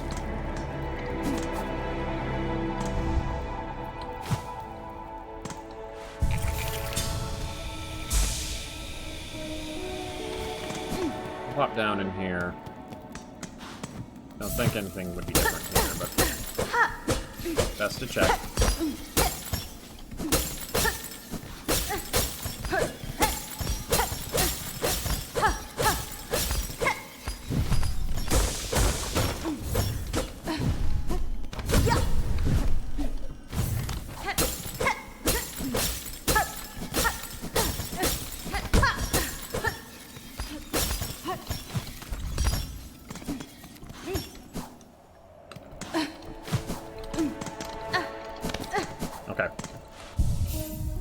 I need to put it on. Let's see.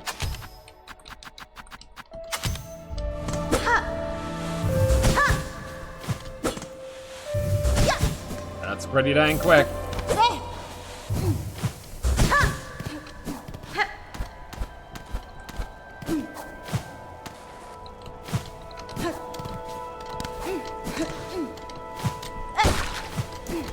I do love my nail arts.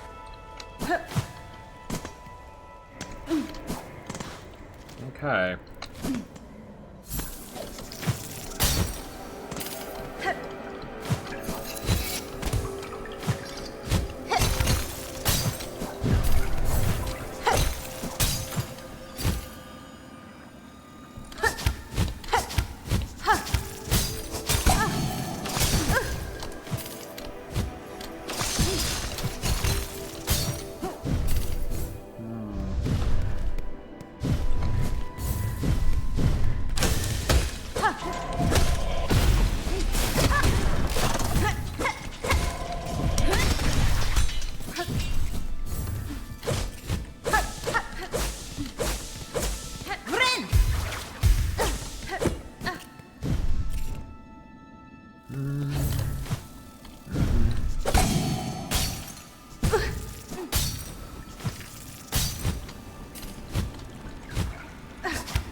I already checked out there, and I think everywhere else on the way up.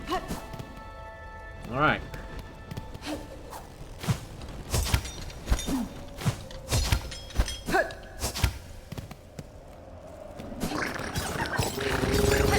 Hello.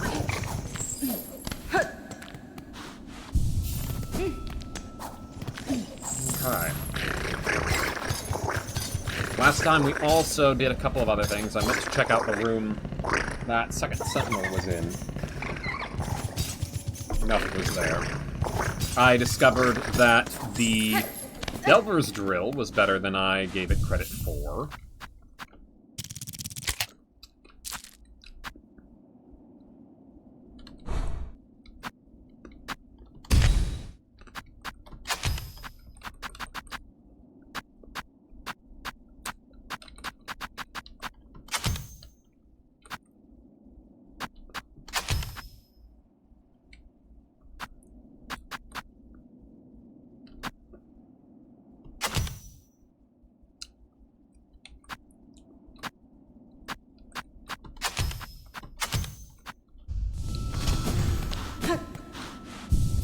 Because if you use it and don't hit anything, including the ground, you don't use up the tool. I mentioned that the whole Snail Shaman reveal thing did two things. First, it,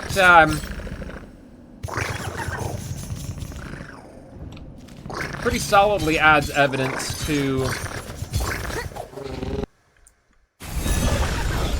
my theory in regards to how the snail shamans in Hallownest would pass down soul from person to person when their times came, as opposed to the Soul Master method. I've discussed it before. But also,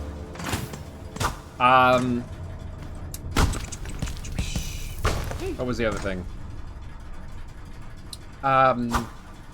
It intrigued me in regards to how it explains why the snail shaman that you meet at the start of the game and all of their relatives are so eager to give Little Ghost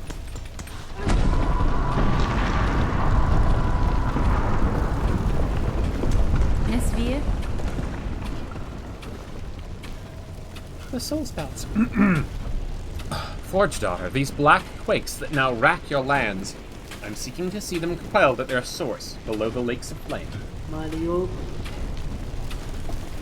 You wish to descend so deep, Pointy Bug? It is true these docks possess a craft capable. Alas, we ourselves cannot help. Whether Pharloom's health or fall, our charge ties us to this forge always. Purovara. Pharloom there is the bug to ask, and if our fate is as dire as your action suggests, we are sure he is only needing of some quick convincing.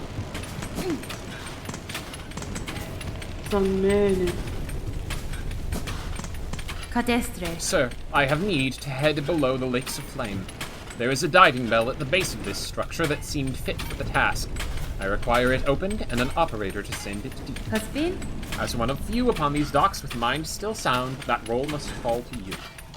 Can't you see I'm busy, miss? Ain't got time for naught else while the shoveling needs doing.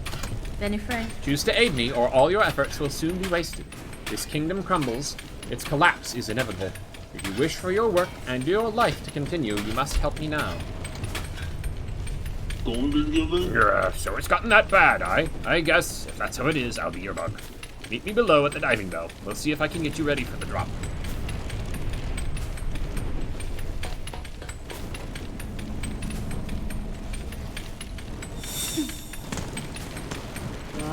We hope Pharloom serves you well, Pointy Bug. In our long time serving these docks, he's the finest assistant we've found.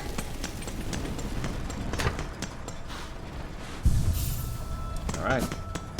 There we go. Hello? Do I want to keep on Needlestorm?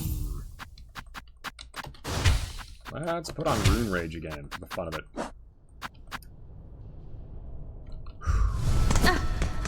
Oh, hold on. Hang on. Should have gotten an entry for Pinstress, right? We be Pinstress in combat. Should be here somewhere. There we go. Blade Maiden of a once renowned warrior sect. Survived long beyond the rest of her order. I like her for her willingness to teach and her spirit still strong, despite a long age spent solitary. She has my respect. I've been dropping more frames. I don't know when that happened precisely. Hopefully not at too critical a moment.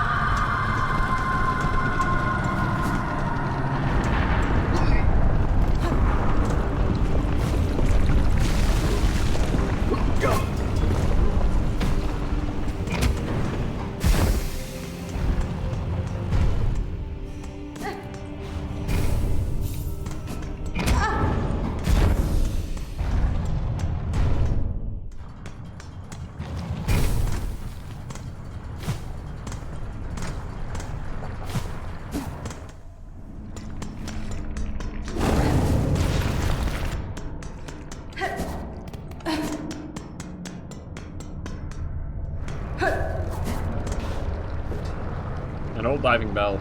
Ornate clamp. Oh, I see.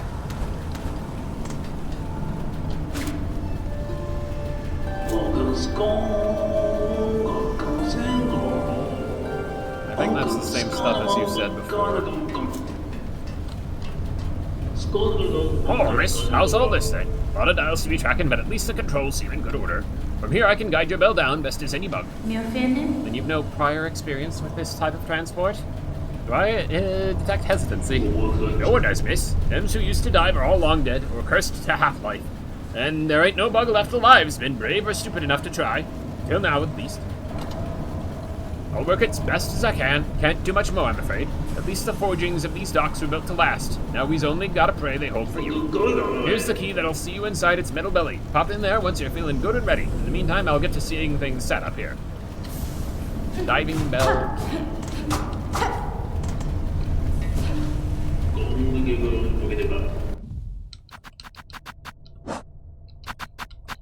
Small worker's key unlocks the door to the diving bell in deep docks. Here goes nothing.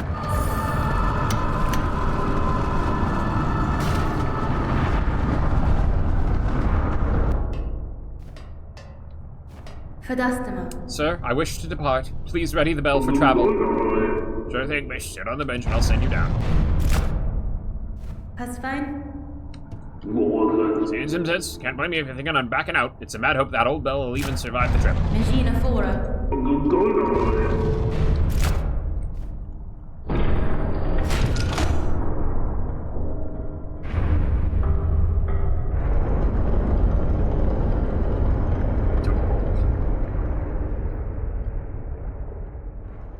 can see how this would potentially trigger some claustrophobia.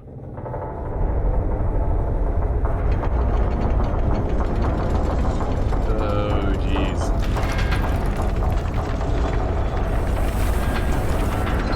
Oh, no.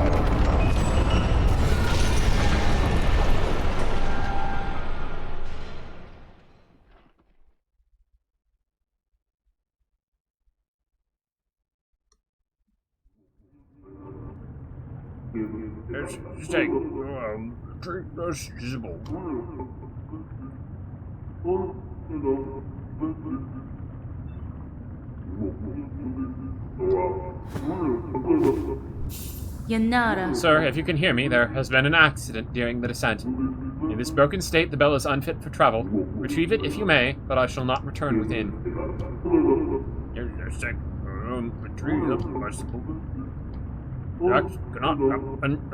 Sorry.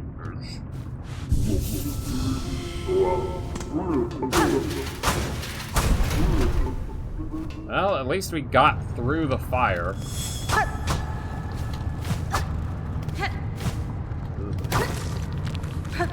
Objective updated. Let's have a look at that. Reach the source of the black threads within the abyss.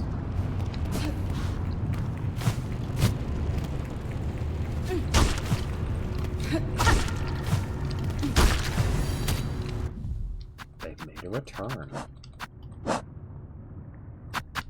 Shadow Creeper. Shell-plated worm found only in the deepest depths. Seems to survive despite consuming.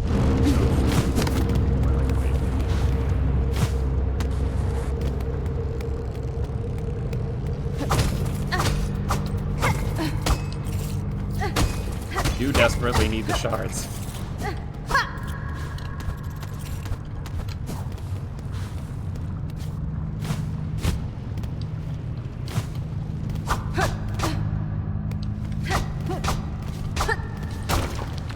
The abyss.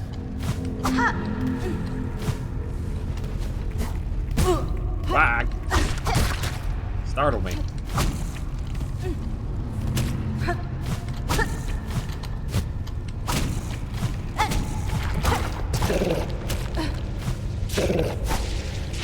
What are you?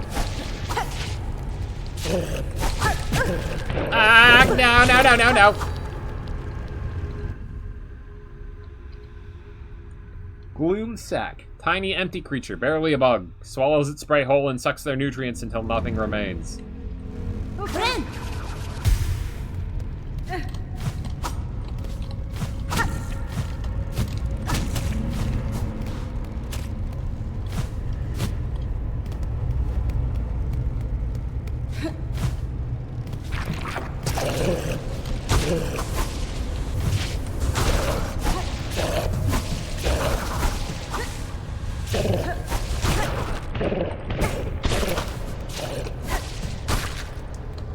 Perhaps it would be better if I had something equipped with a more effective...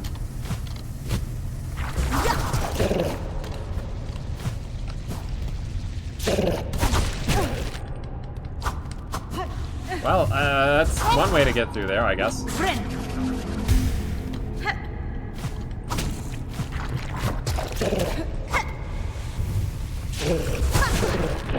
Didn't work. What the heck?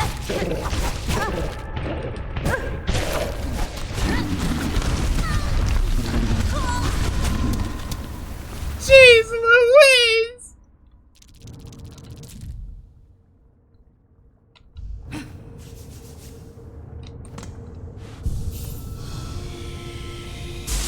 Okay. The stuff down here sucks. Gonna take off Ruin Rage, put on Threadstorm, I think.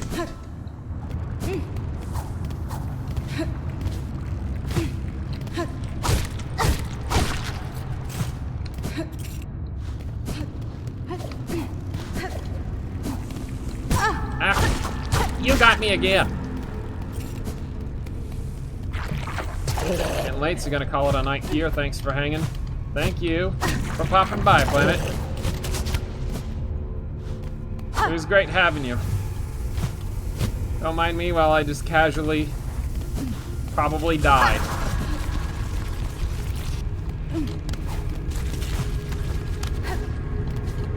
Die of fright.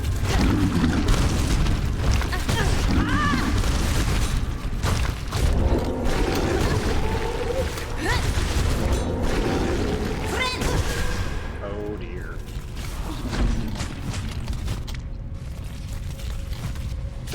Let's see what's down here.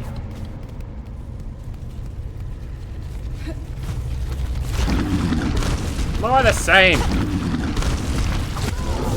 What? Focus. Okay, I'm gonna need a longer reach, I think. Just sort of generally. Let's swap over to... Witch Crest seems like a bad idea. Let's go Reaper Crest.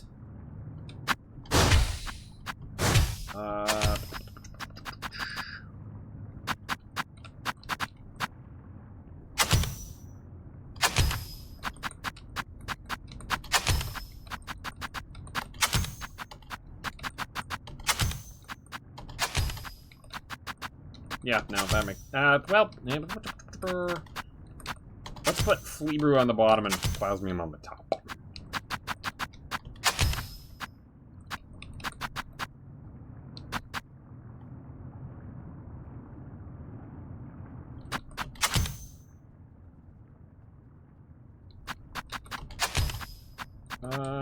Fractured Mask. Yeah, that seems good.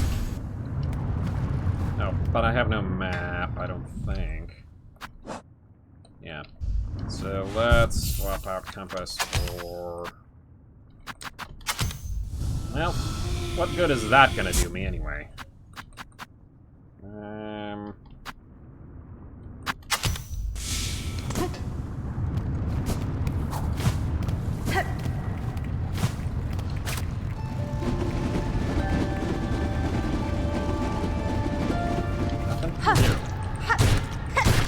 Nothing whatsoever.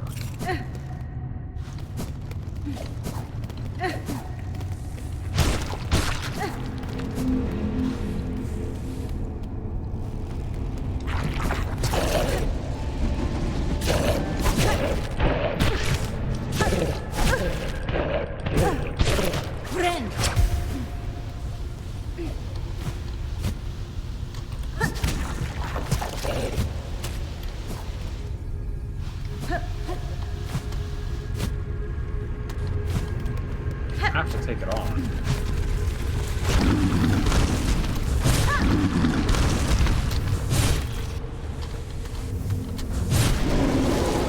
Okay, that's not so bad.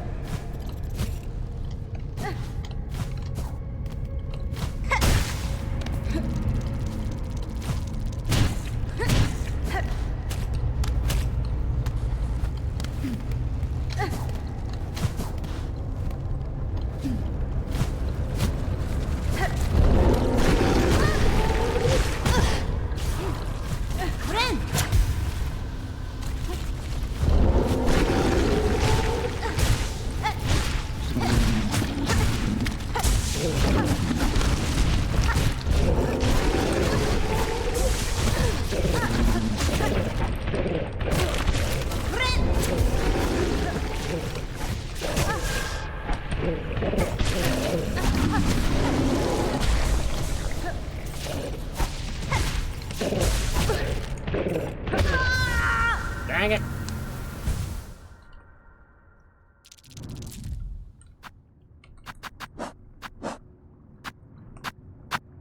Gargant Gloom. Enormous tubular beast, uniquely suited to living close to the void below. 2 more for hunter's notes, so... I'll be taking them on again.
Oh, come off it!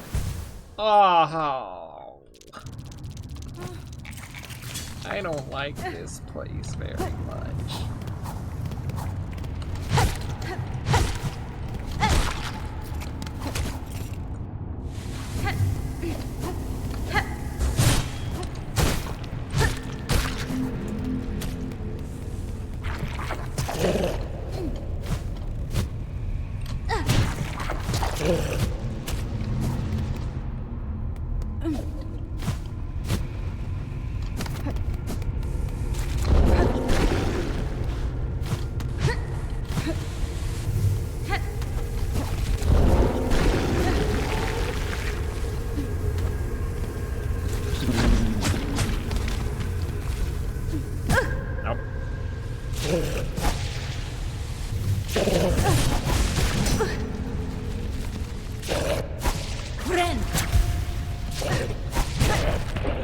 Oh! I hit you!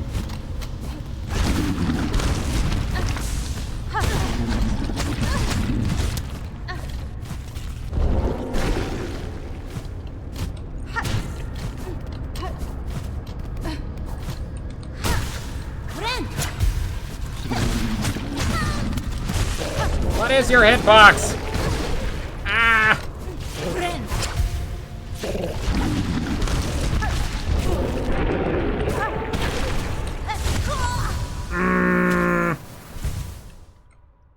I don't think I like these things very much.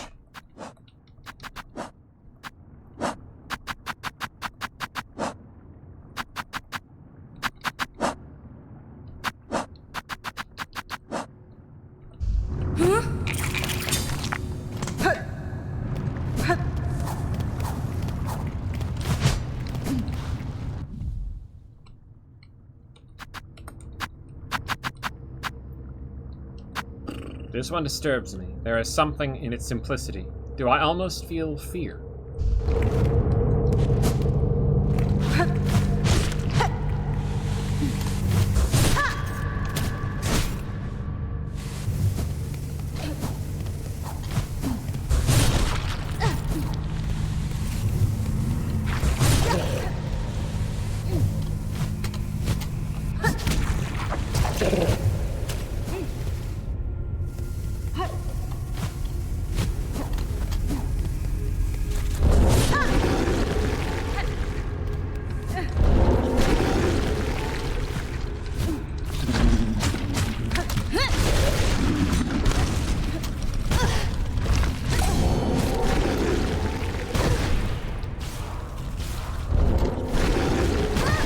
Ugh, you suck!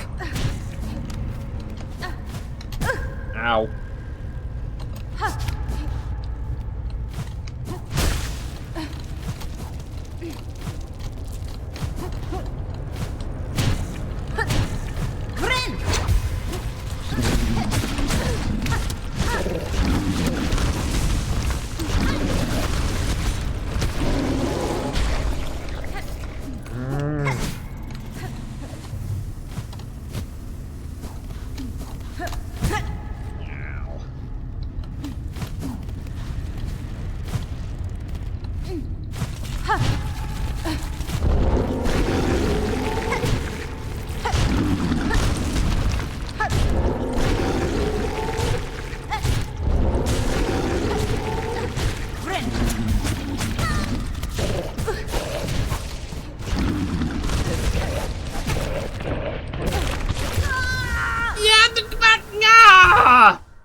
I haven't even been using the plasmid. Why have I not been using the plasmid?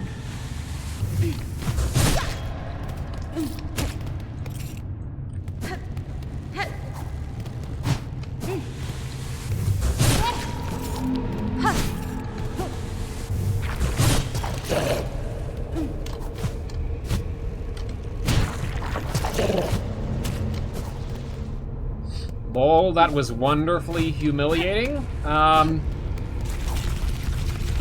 Sure, okay, yeah, one way to look at it.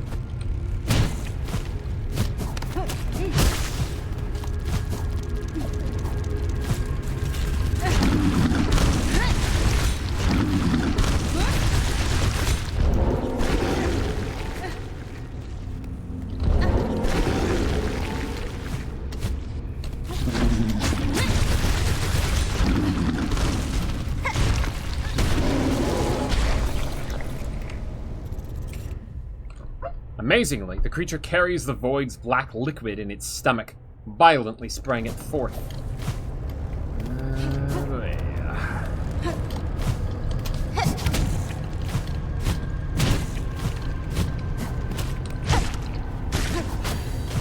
Okay. And that one. A creature long familiar to me. I suspect that no matter how far I travel, if I descend deep enough, they will always be there.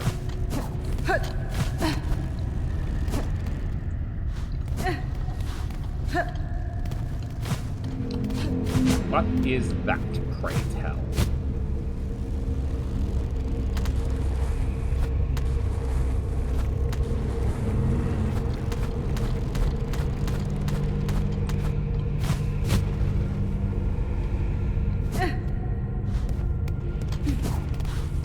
Well, I guess we'll be looking at things from the top down.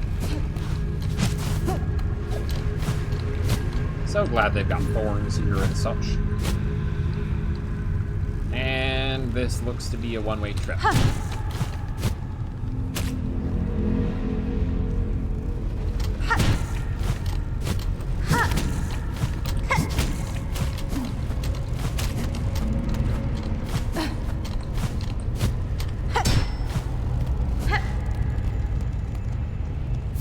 Arcane egg.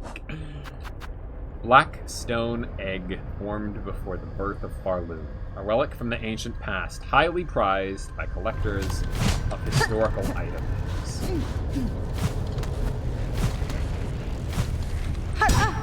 Ow.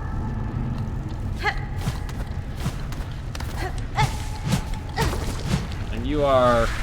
Whoop! Not pleased at the interruption.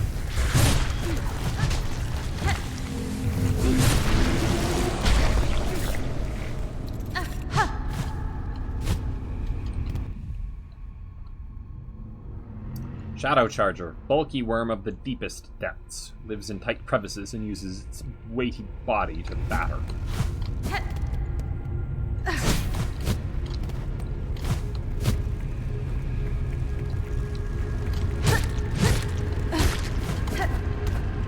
Okay, just making sure that we're not missing anything.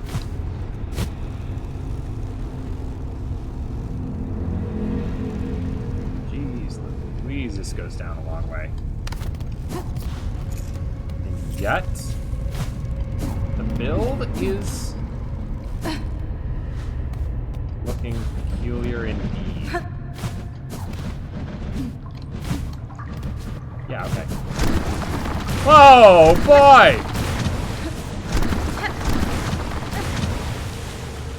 Okay. Map. What do you mean, map?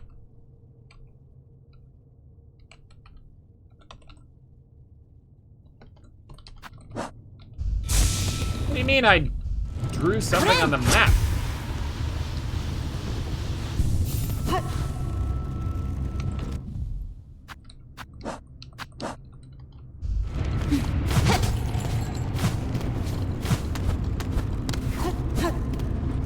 A rune depicting the abyss. Take the map? Yes, please. Thank you.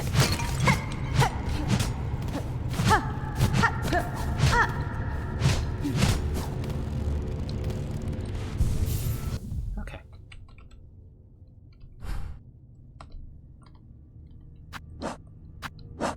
Okay.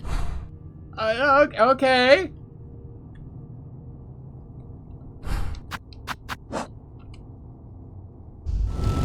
I don't like this.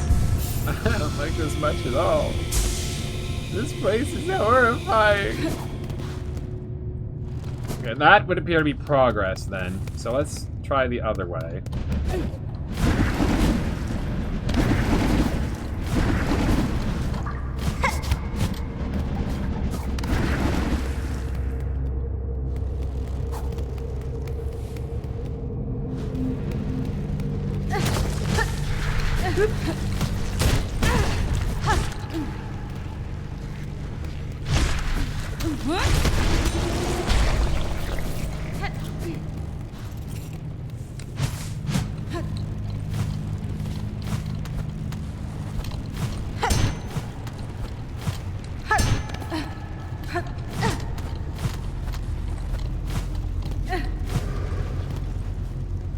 Erase our fear. Eliminate our desire. To suffer no more. Void. Cleanse us.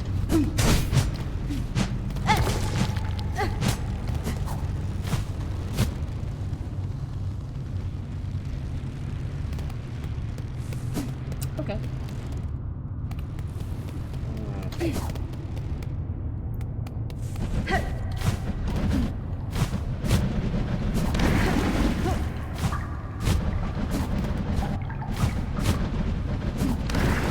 Not seeing any bits above that look breakable.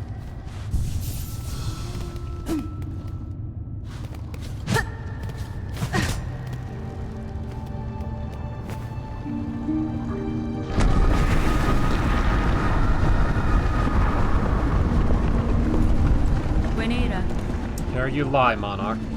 Sunk so deep, yet still you cling to life. You let your lands be choked black. Protect just her.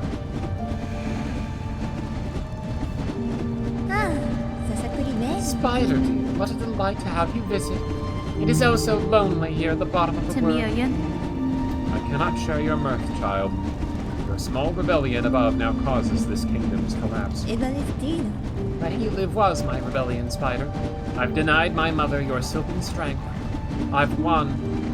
She can thrash and waste and know her pathetic broken child caused the corner. Rejoice, and let it all come down. I will not. I have already stood the sentinel for one dying land. That role I will never play again. While I live and possess the strength to resist, this kingdom and the bugs within it shall not fall. Ha! Ha ha ha ha! Spider! Spider! What a marvelous specimen you are! You fight, heedless as the world crumbles around. Pharloom and her bugs will be crushed to dust, and still you'll be vainly swinging your blade. There may still be a way to prevent that fate. I will claim the hidden power, the bloom that repels the dark.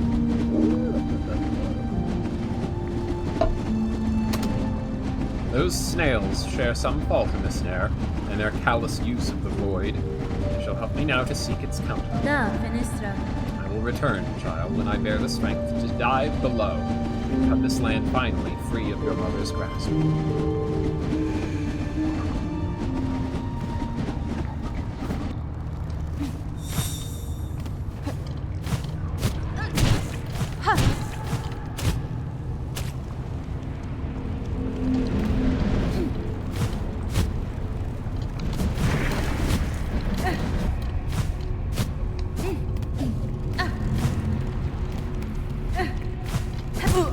Ow. Ow again.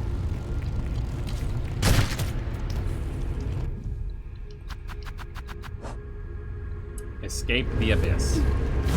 Well, that's...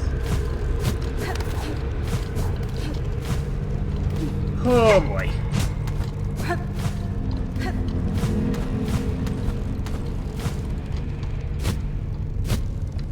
That's a lovely objective there. Escape the abyss. Why no magnet? The shell shards. Just anything, please.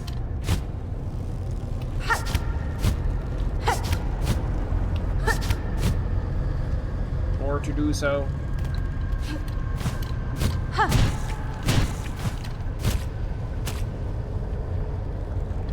Actually, you know what? Let's head back.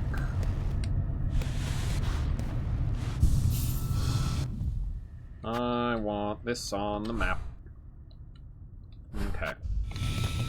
To be sure that I'm not missing any possible exits from this room.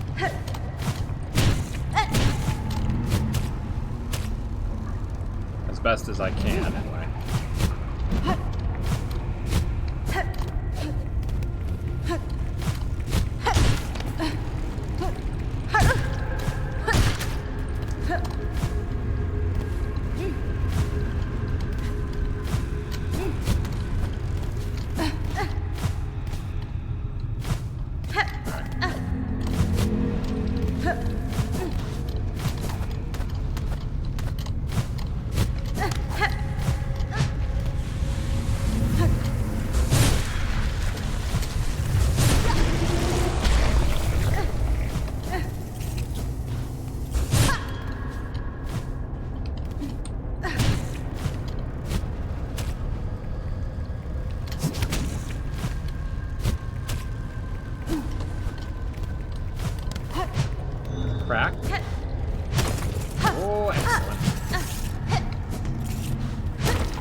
stock. Ah, crap. Friend!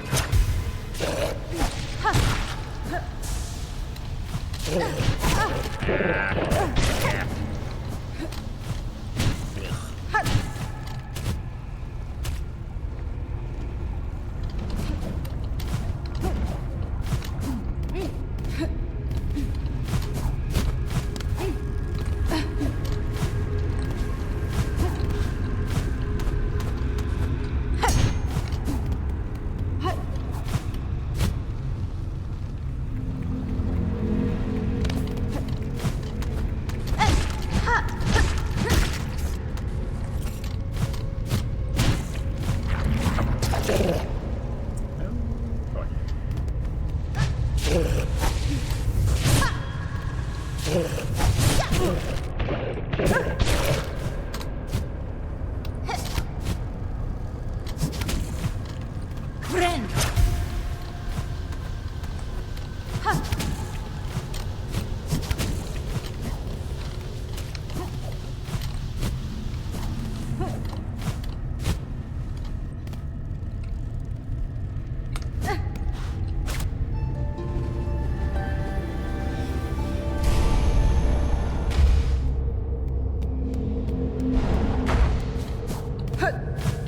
Weave nest. Absolutely. Okay. Neat. Why, I hear that. I hear that. Where are you? What are you?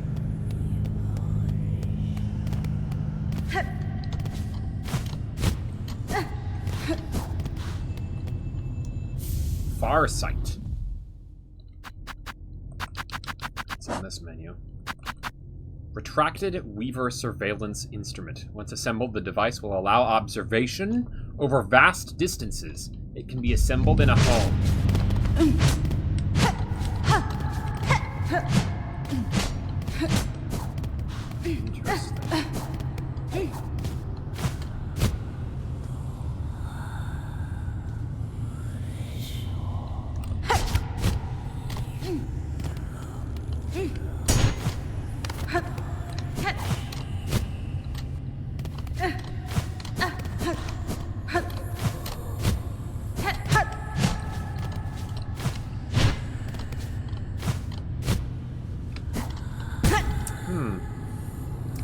Interesting. Interesting.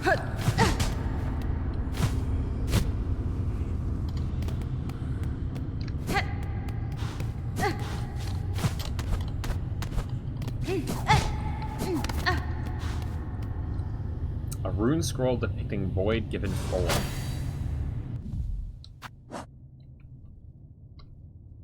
Void tendrils. Lashing fragments of pure darkness shaped into sharpened tentacles. The void that will claim all things. In the barbed forms it chooses, its nature can be seen clear.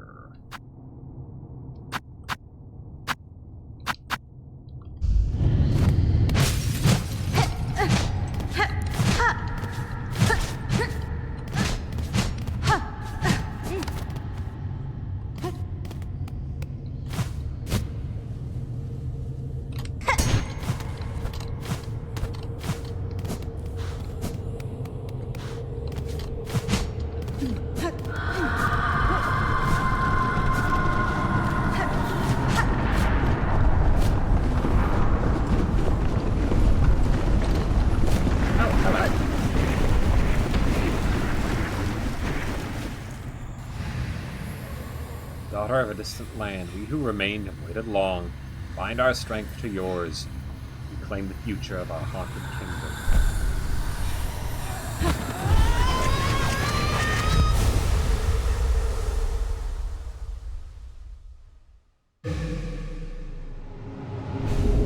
Bound the ancestral art Silksong. Fling the needle upwards and launch to tremendous heights. Wait, is this up harpoon? Is that what it is? Ah! S and F. Nope. Failed the tutorial.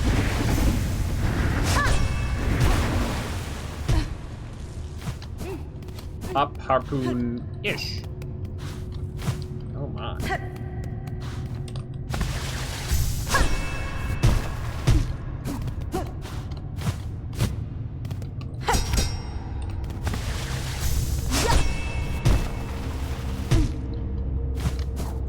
This is a very peculiar... Hold on, I need to check something. Options. Sword. Nope, hasn't unlocked something new. So it's always going to be down plus the harpoon. Interesting.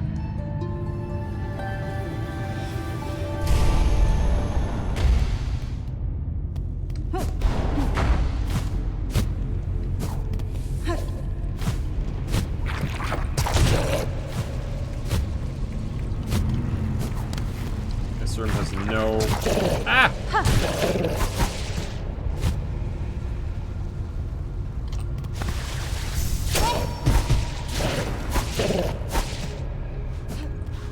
This one feels very... What is it I'm thinking of from Metroid? Shine Spark.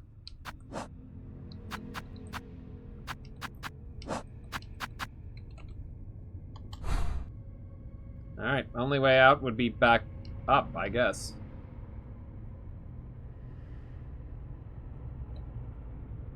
Hopefully we can deal with the heat.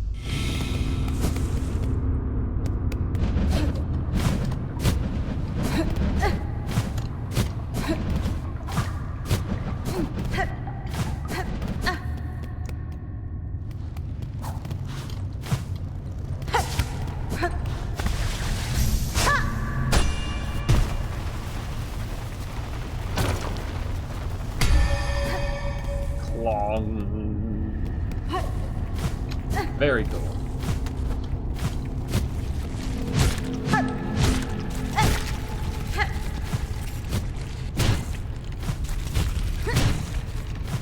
Hold on.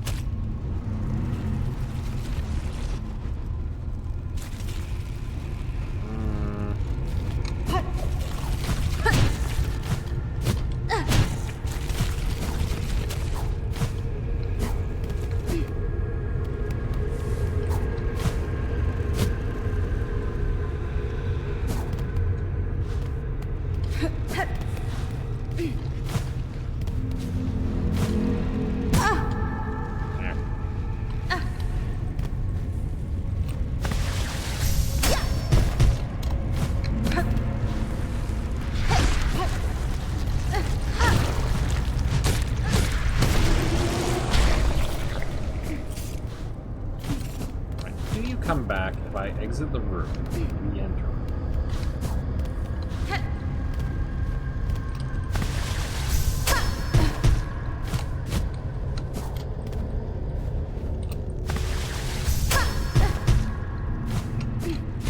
Map. That's something I'm not going to be able to recreate. Well, just do it down below where we get the map. Not where we get the map. Where we get the, where we got the, in this room. So, the floor!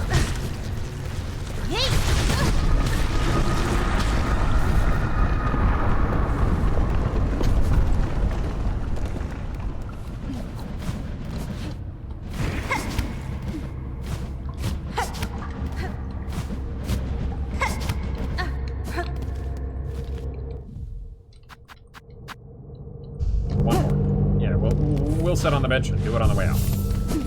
Easy peasy.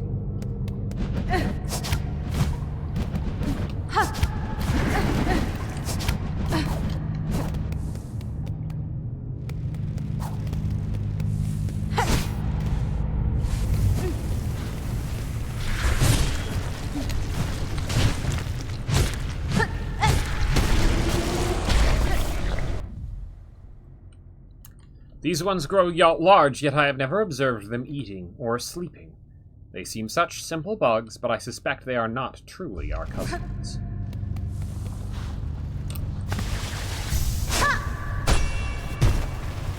There Very strange.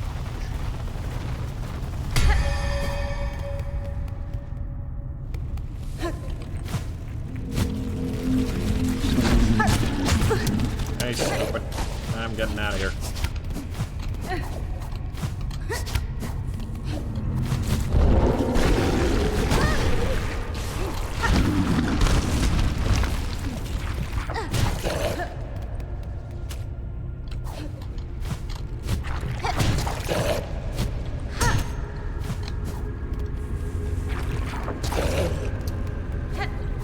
La-di-di-da, goodbye.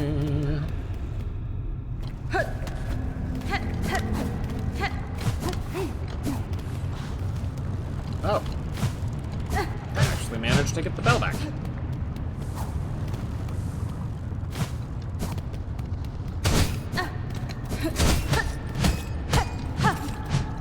Any more shards for me now? Okay, that's fine.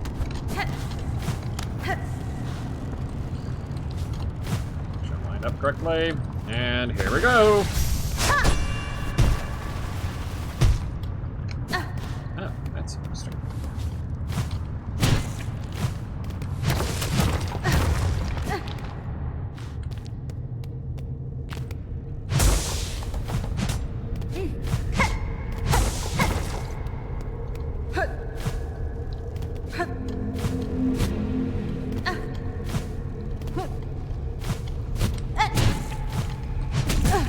Ow. Friend!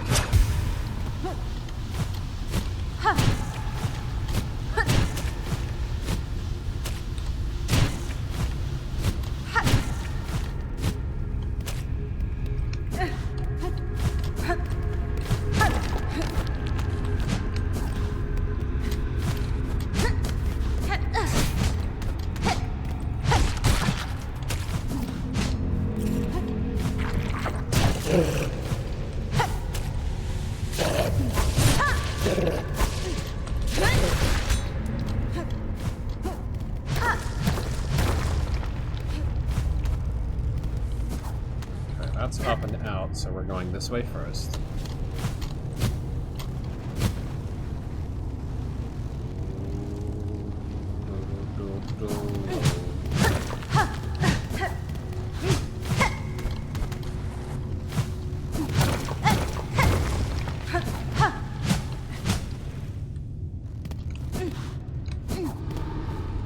In silence, your voice. In darkness, your form. We hire. To see you seeking, our shells yearn for your embrace.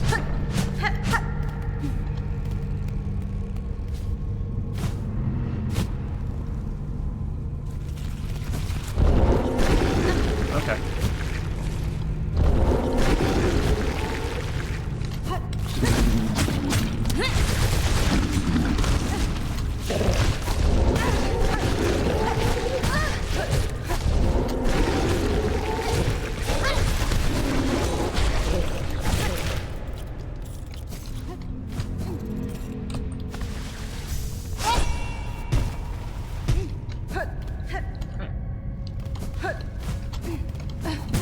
Ow. Oh, shortcut back if we die. You know, for some unthinkable reason. That might occur. We can get back by going through there instead.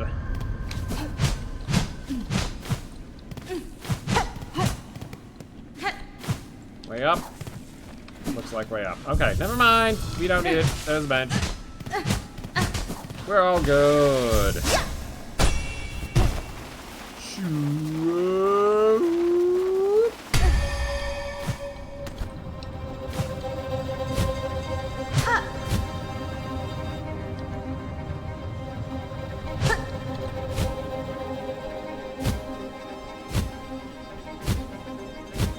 Okay, just checking.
Well, maybe here?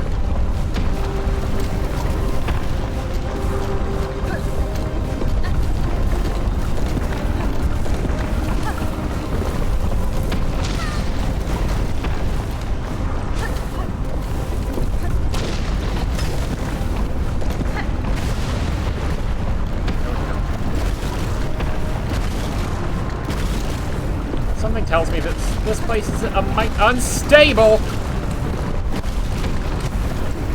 Come on, come on, come on, come on, come on.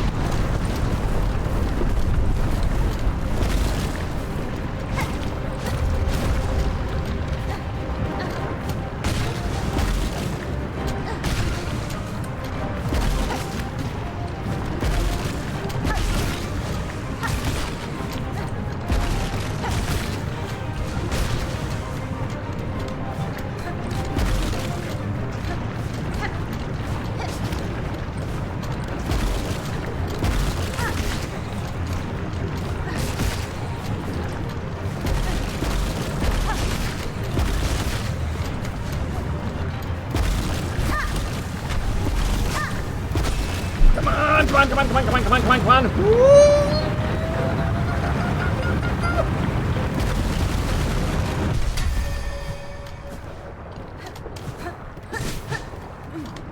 Okay, we're fine.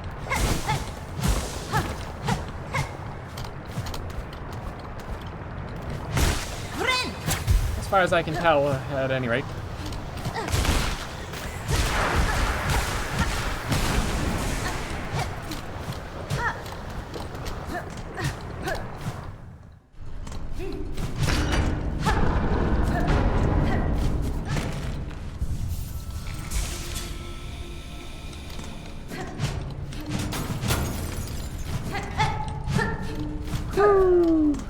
Boy.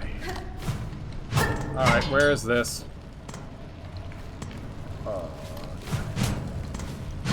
Oh, it's the vent! In this place! Wow. Okay. Hold on. Wait.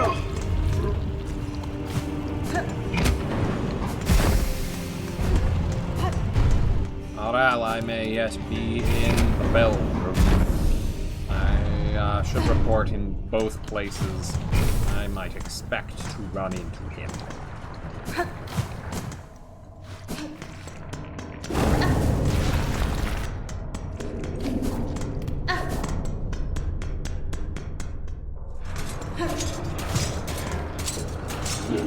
Miss, oh no, I see you survived. Somehow thought that drop must have been your end. Cadestre. It was not. I survived the fall and managed a treacherous return. For the diving bell's failure, the risks were clear to me. The fault lies not with you. Aye, as you say, this bell's old, and time has a way of breaking things even as fine forged as this. As you can see here, and you can see here, for its failure, I'd already been working at improving the design. Ended up being a useful test. Buenera. Good. That return path is now closed to me, and your bell may still be needed if I choose to descend again. Again? Well, if you're game enough to try a second time, once this new shield shell is fitted, it'll surely withstand the drop. Surely. The diving bell will be ready again soon, miss. Once this new shield shell is fitted, it'll surely withstand the drop. Well, thank you for your assistance. And your eagerness to improve the device.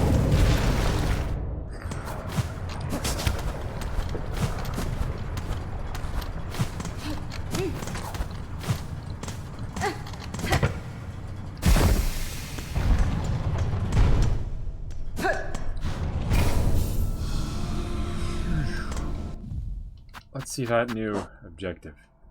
Spell Seeker. Return to the snail shamans in the ruined chapel beside Bone Bottom.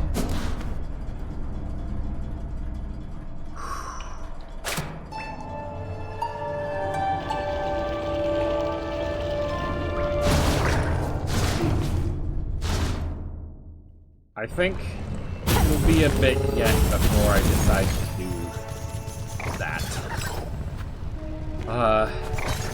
There are some other places to check out.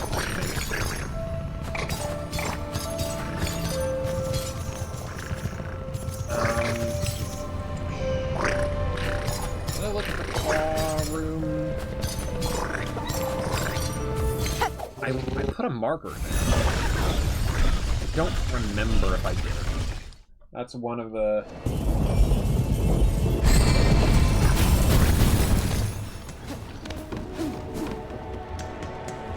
That's one of the places I had in mind.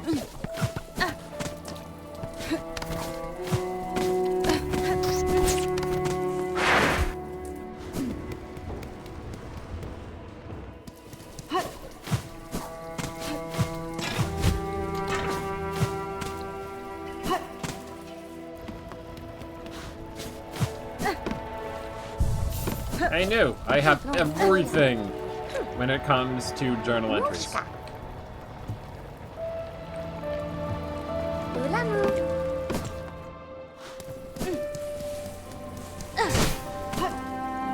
Everything I can think of anyway.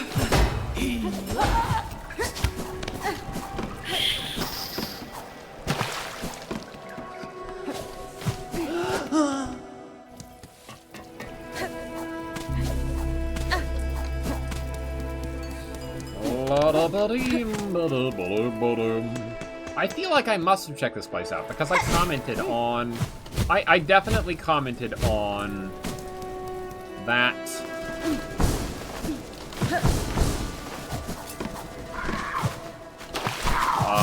excuse me?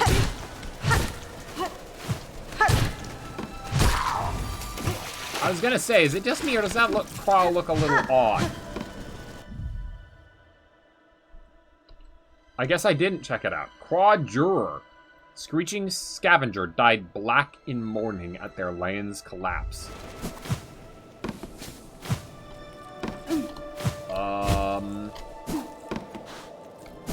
Okay, so that's evidently a thing. We will absolutely be coming back there. But not now, because I don't feel like I'm ready to take on a whole new thing now. Oh, sure. I wanted to come back here, but I wanted to go in the opposite direction to check in on Chakra.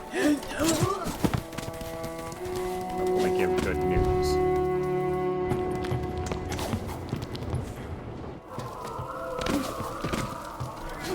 There's another mass here somewhere. Somewhere below.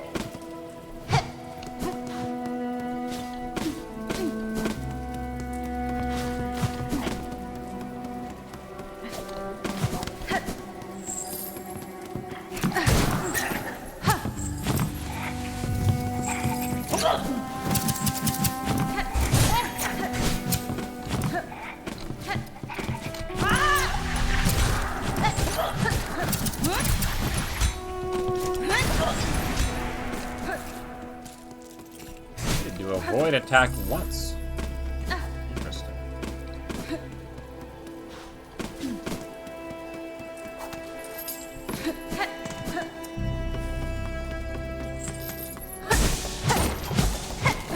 Makes sense that this would still be accessible. Although, you know what? There are places. Not that one. There are places on the map with... Hold on. There, for one. Above the slab. Up there. Many places without a ceiling that I feel like I could check.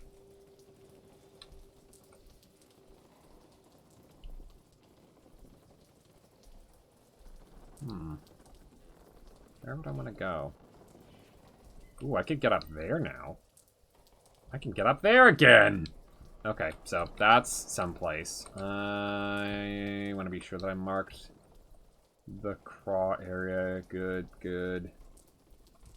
I wonder if I could go all the way up with it. No, there's too many obstacles in the way. Let's pop one above the slab and above that area there.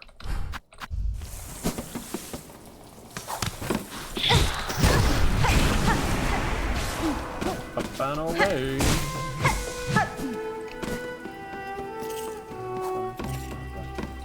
What is that song? Where have I heard that song?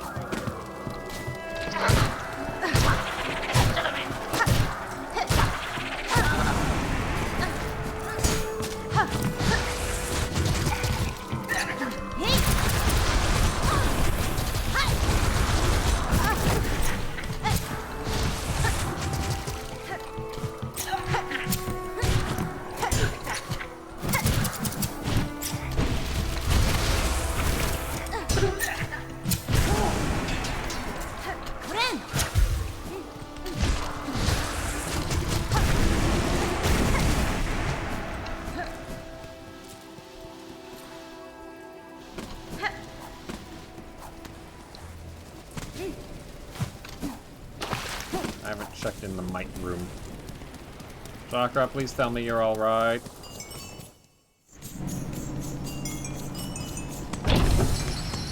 Stuff is getting bad, but I promise it's on the way to getting better. We have something to assemble in our home, too. Oh, there's a new wish on the wish wall. What can it be? Dark hearts. Ah ha ha! Such horror upon the roads. Those black mounds formed of husks and bugs, corrupting everything around. If only someone would cut them down and grant the poor souls their rest. Looks like we'll be getting to that next time.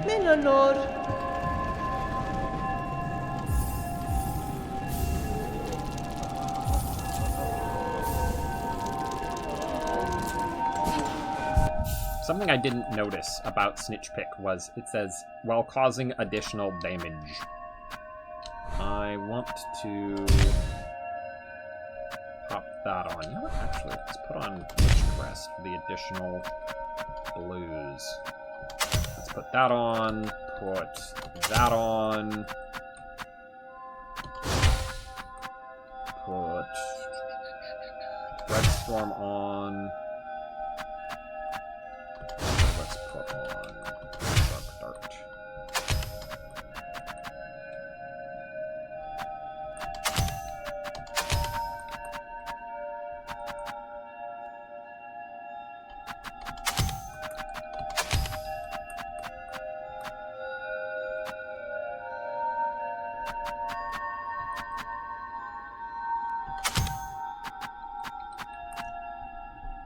There, that's good. And we'll put on the singular yellow the mega coverage.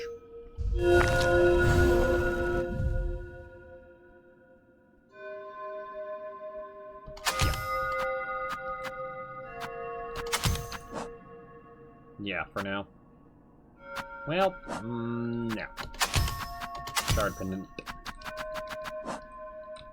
Oh. Well, that's convenient.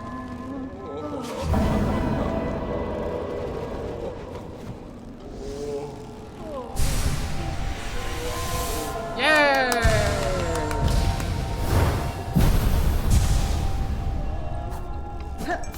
We'll just make sure that Chakra is doing A-okay. Get off this way, Chakra. Karkena. Seek Swift. Okay. Karkena. As before. Alright. Alright. Let's see what this thing is. Actually, we can pop in here. Turn in something to note. Give relic? Yes. Yes. An artifact almost impossibly old, marked inside with many fine etchings. Most are indecipherable. No will, no self. Shade.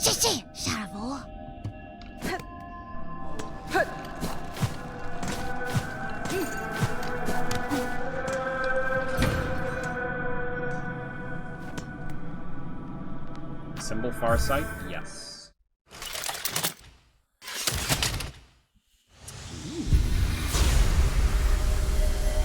Ooh. Constructed the Farsight. The state of the world can be sensed. Completion quantities will be displayed in menus. Heck yours!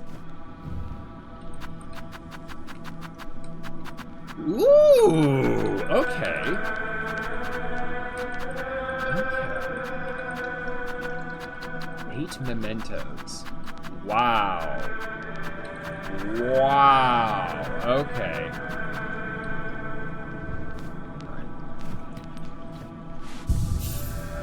That's quite the place. 52 out of 57 tools. Doesn't mention anything in regards to the crests. I assume I have them all.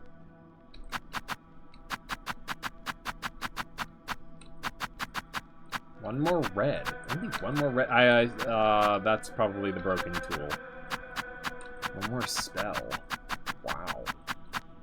3 blue. No more yellow. Interesting.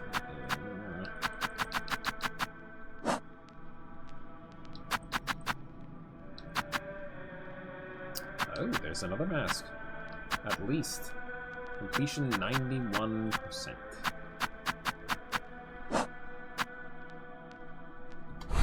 Any new information on the map?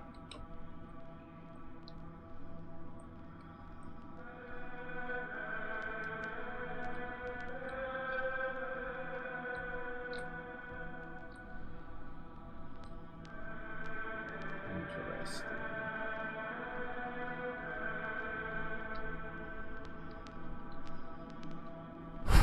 Doesn't appear so. Ooh, wowza. Okay, okay. Completed 189 out of 233. No, encountered 189 out of, and completed 188. Wow. Okay.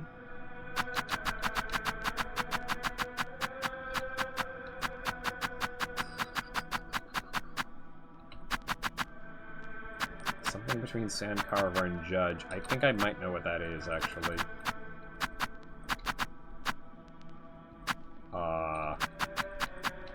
Oh my. That's a lot of entries right here.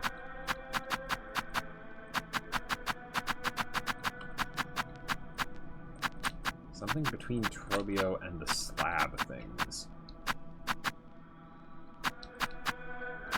And, possibly another servitor type? Oh my. I wonder if this is not counting, or if it is counting even the things that aren't required for full journal completion.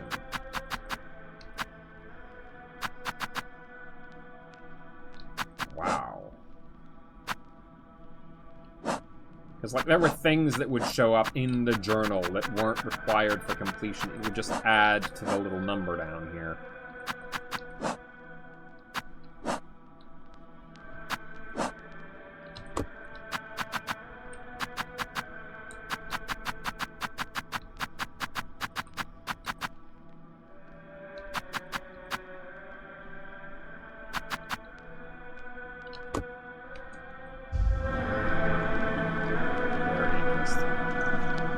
But this would be the place, I feel, to end it off. But, goodness, it's late.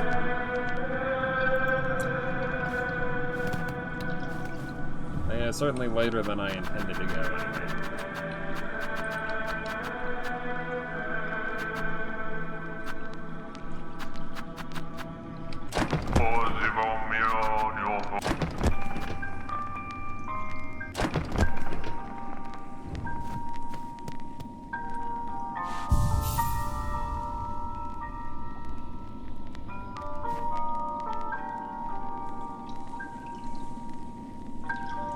Good night, folks.